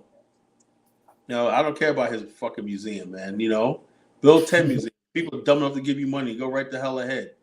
You know. Go right the fuck ahead. Black America generates $1.7 trillion, man. $1 million is nothing, a drop in the bucket, you know? Where else is that money going to go to? KFC, Red Lobster, you know? Rims, remember? Chris Rock? They spending, they spending. They spending, they spending. They spending, yeah. You know, I'd rather have them give me money to Tariq than buy some rims. You know, come on, man. Get some rims. They spending. You know, I'd rather have them do that, man. You know, so it ain't all bad. You know, but the only thing I hate is this stupid. It's funny almost, man. Diaspora wars. That's what these guys do, man. That's their characters, man. They I mean, it's hilarious, man. They're entertainers. They're here to make you feel good. All us black ass motherfuckers, all of us motherfuckers black as the ace of spades talking about who's getting their ass kicked the most or who's closer to white people. Get the fuck out of here with that shit, you know? It comes down to it. Black people are black people, you know?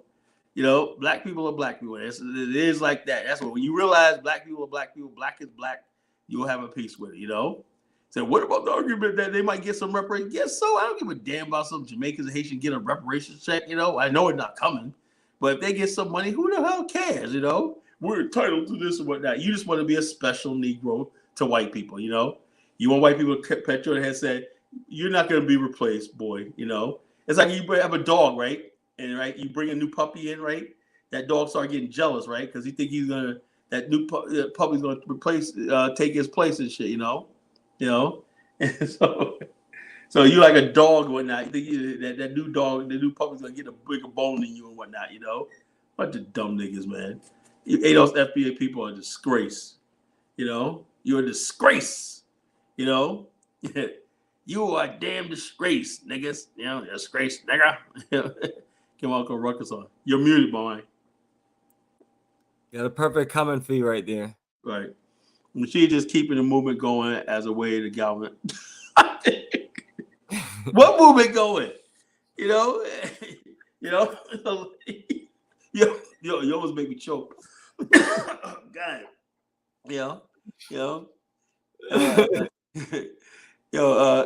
I get your point and agree, Colin, with be an ethnicity, but still nothing wrong with that having to do it. I mean, he has tri-city. He got 3 citizenships, right? But he lives in Atlanta.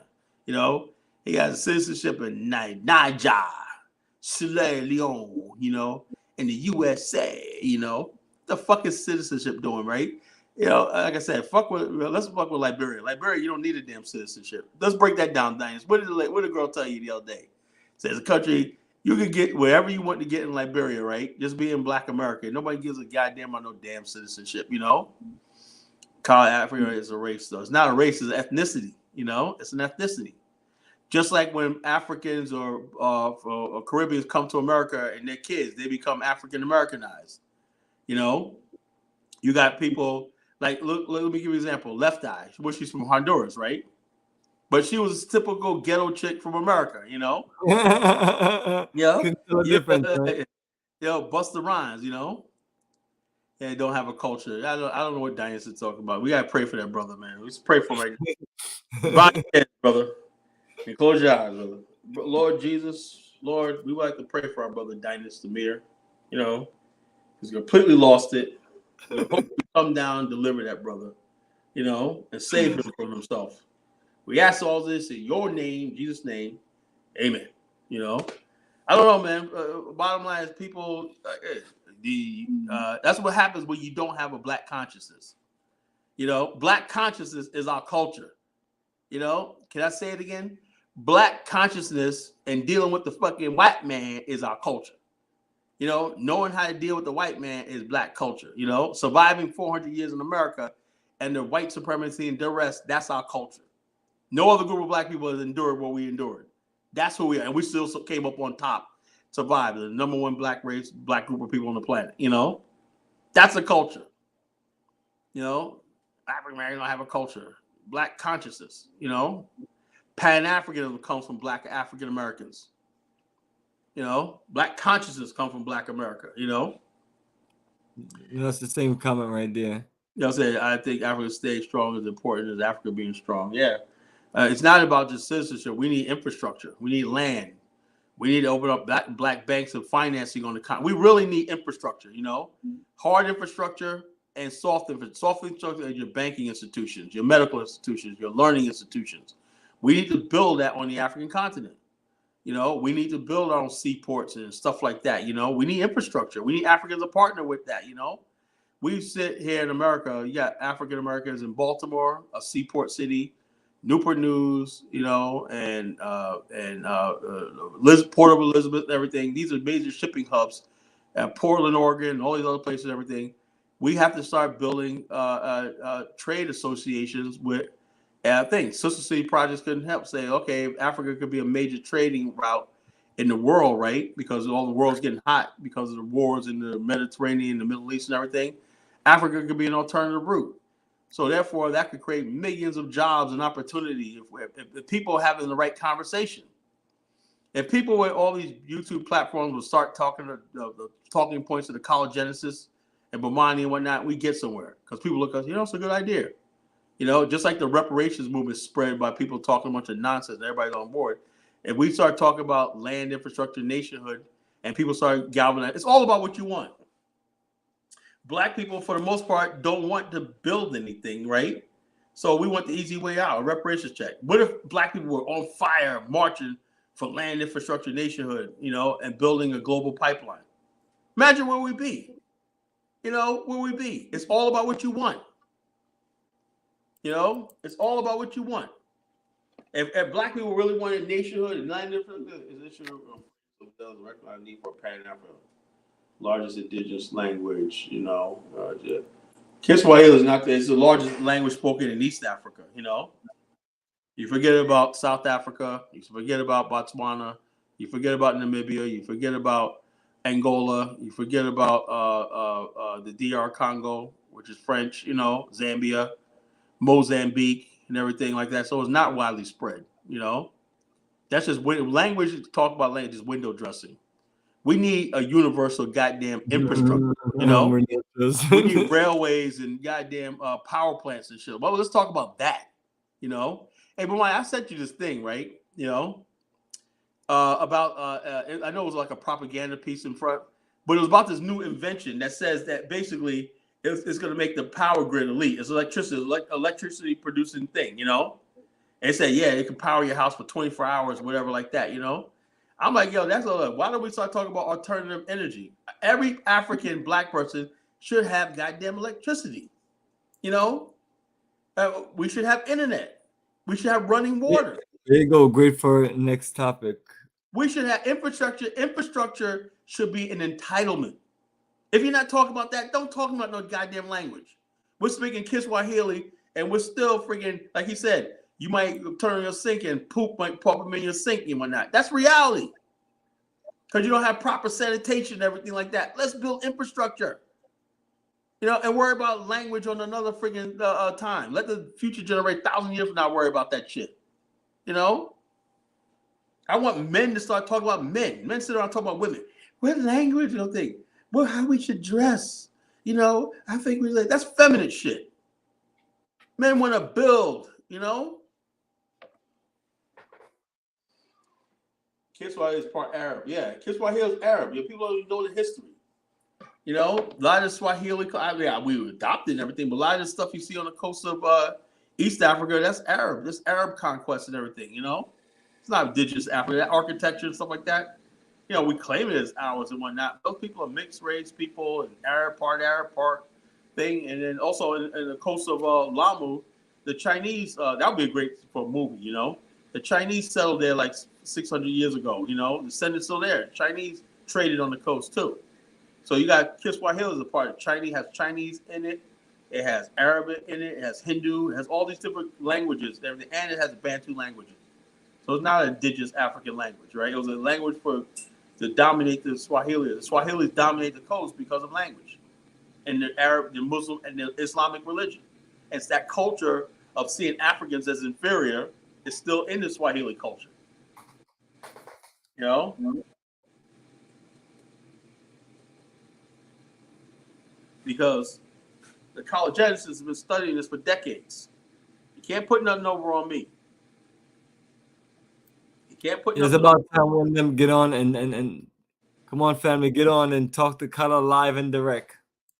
Come on, don't tell me I gotta wait all the way to Saturday, man. I want to. Where's Navigate Freely, man? Where the hell's Navigate? Navigate, call in. I know you're watching. Call in, Navigate. I got some things to say to you, Navigate, man. Call in, man. Call in, man. Let's see what's going on, Navigate.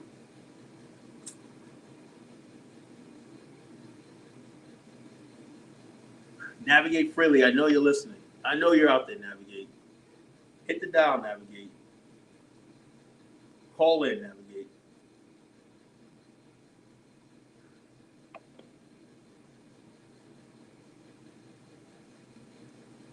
Navigate just hopped off. It went from 30 to 31 to 30. Navigate. Carl's calling me up. Let me get off the Navigate. Call in, bro.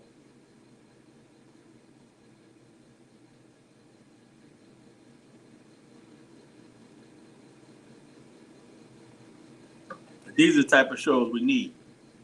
We need people talking frank.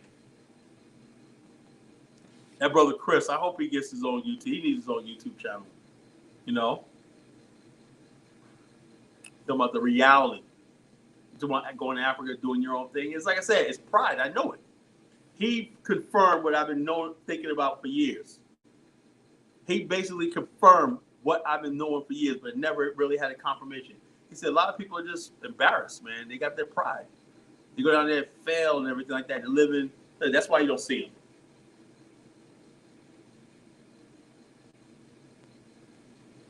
them. Maybe Don's thinking economically wants multiple. You don't need damn citizenship, you know, in every country. My boy Mike Blanton is in South Africa. He's making millions of dollars, you know, doing real estate and everything like that. He ain't become a citizen. I know so many people that live on the African continent that don't have no citizenship and they're making real moves and everything like that. You know, I think personally, this is my personal opinion.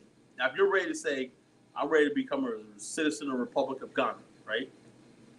You know, I'm ready to do this shit. That's one thing. I'm ready to live there. But just having a citizenship, like you living in America, a passport, that diminishes it what that passport means to other people.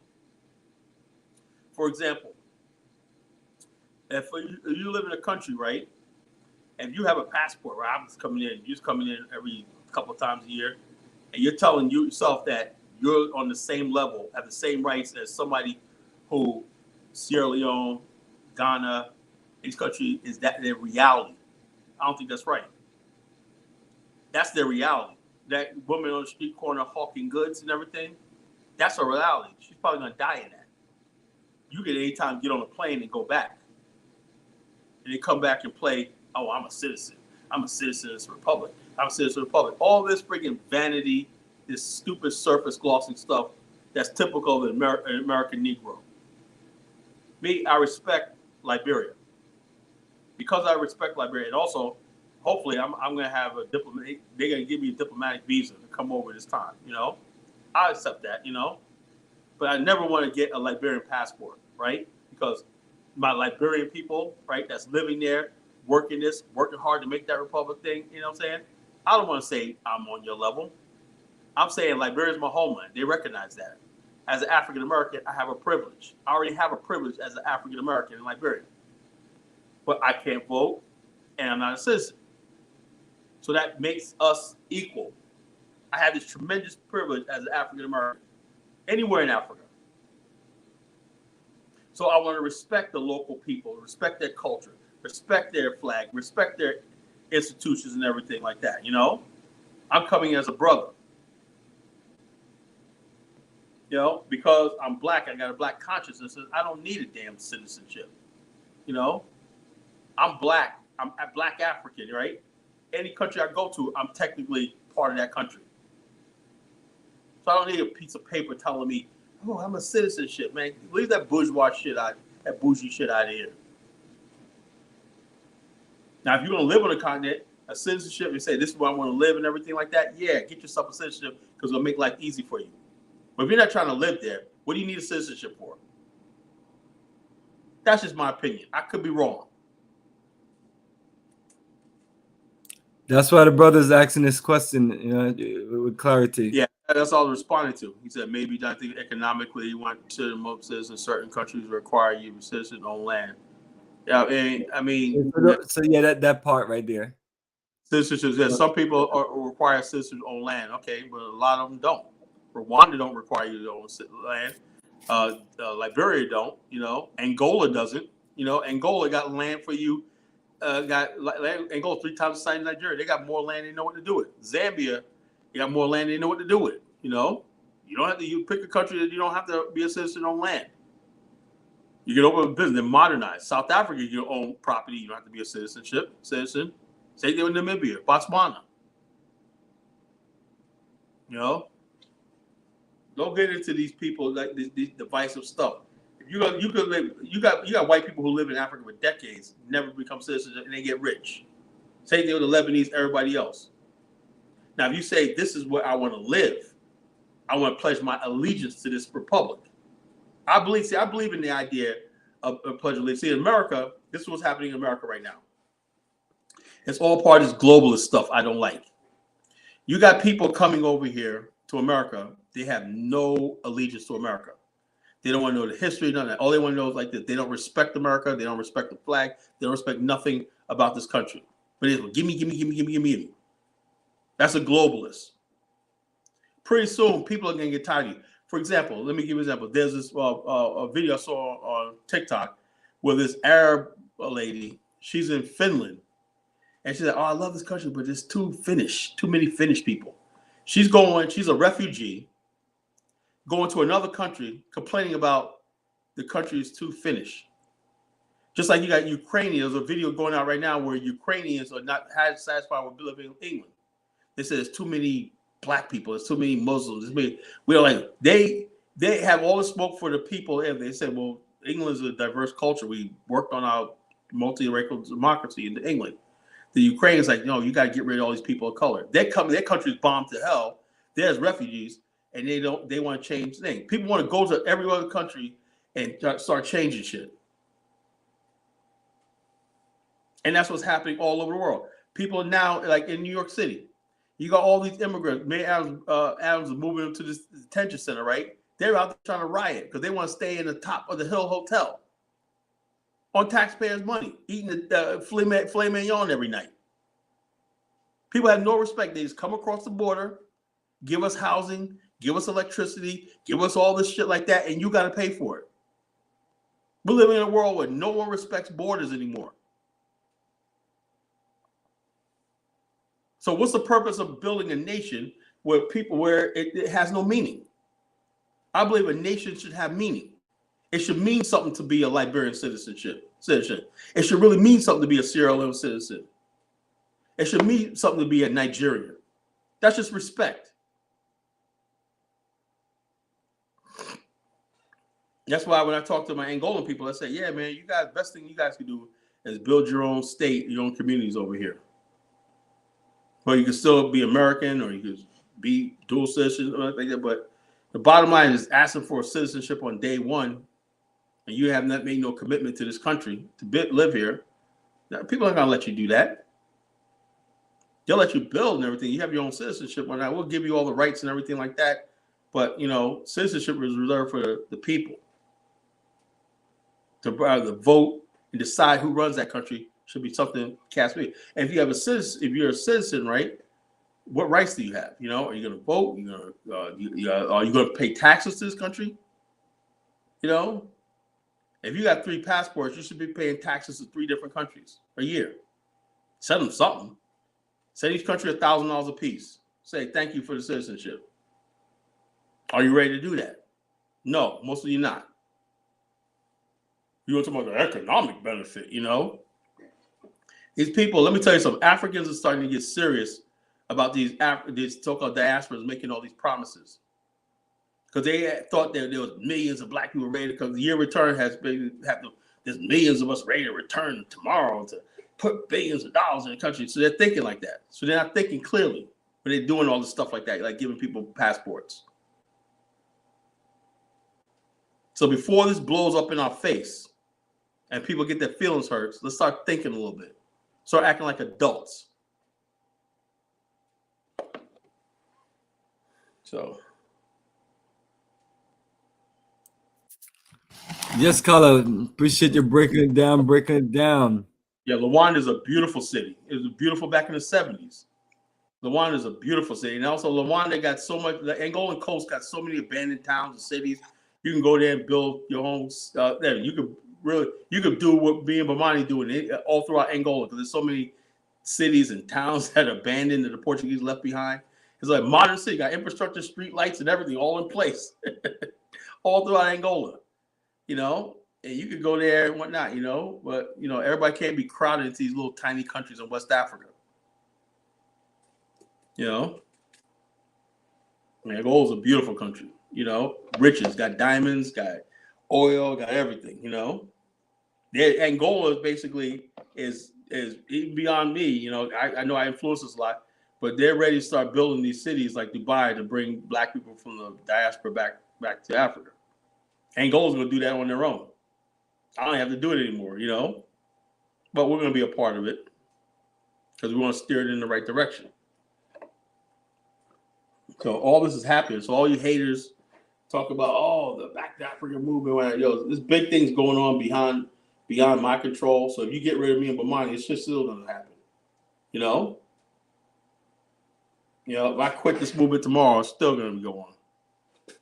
What we started is irreversible.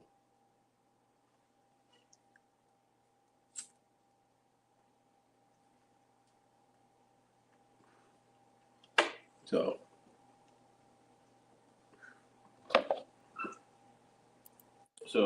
keep praying for my downfall. Yes, Kala, is unfortunate, but appreciate the positive energy. And family, thank you for joining in Bomani and Kala, the kings of Pan-Africanism and nationhood. Mm-hmm. We're going to move you forward. Mm-hmm. In the right direction. So until next time. Till Saturday night. Keep it strong and stay tuned for more and show some love. Plenty of documentation I've shared with. Reach out to us and take a journey with us. Connect with us, do some business with us, or give some good recommendations and some referrals. Brett, like, share, and subscribe, folks. I need everybody to hit that like button. I need people to share, but I didn't dare share it my damn stuff. So, but hit that share button. Hit the subscribe button. Tell people about the revolution. This is ground four of the Pan-African toward nationhood revolution. You know, this is ground zero. Join the Black African Infrastructure Social Network. Connect with us. Upload pictures. Tell us about yourself. You know, join our groups. We got chapters in each country. Reach out. Create your own group. You know, create your own group. Whatever you're into and everything. Join a group. Create a group. You know.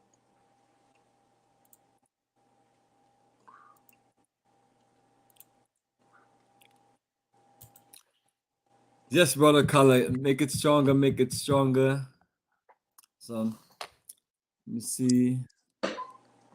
FBA is retardation. There we go. Yeah, it is retarded. That's a good one to close out on. Yeah. FBA is a retarded movement. Fuck boys of association. Fuck boys of association. That'll work, man. Yes, brother. Get some rest. I know you have a busy day tomorrow. Yeah, I got a very busy day, man. Busy day tomorrow. Yeah, got moves to make, you know. So, family, appreciate you joining us on the late night shift with Bomani and Kala. Yeah. Until next time, brother, brothers. Peace. Remember, African American, right? 2 double A's. Throw your signs up, and then you got Africa for Africans. Just like Africa for Africans. You know, stop smoking. I get excited. It wasn't. Sometimes smoke goes in my face, man. But you know, I'll be all right, brother. You know. All right, brother. So, good night, family. All right, brother. Peace. Black power.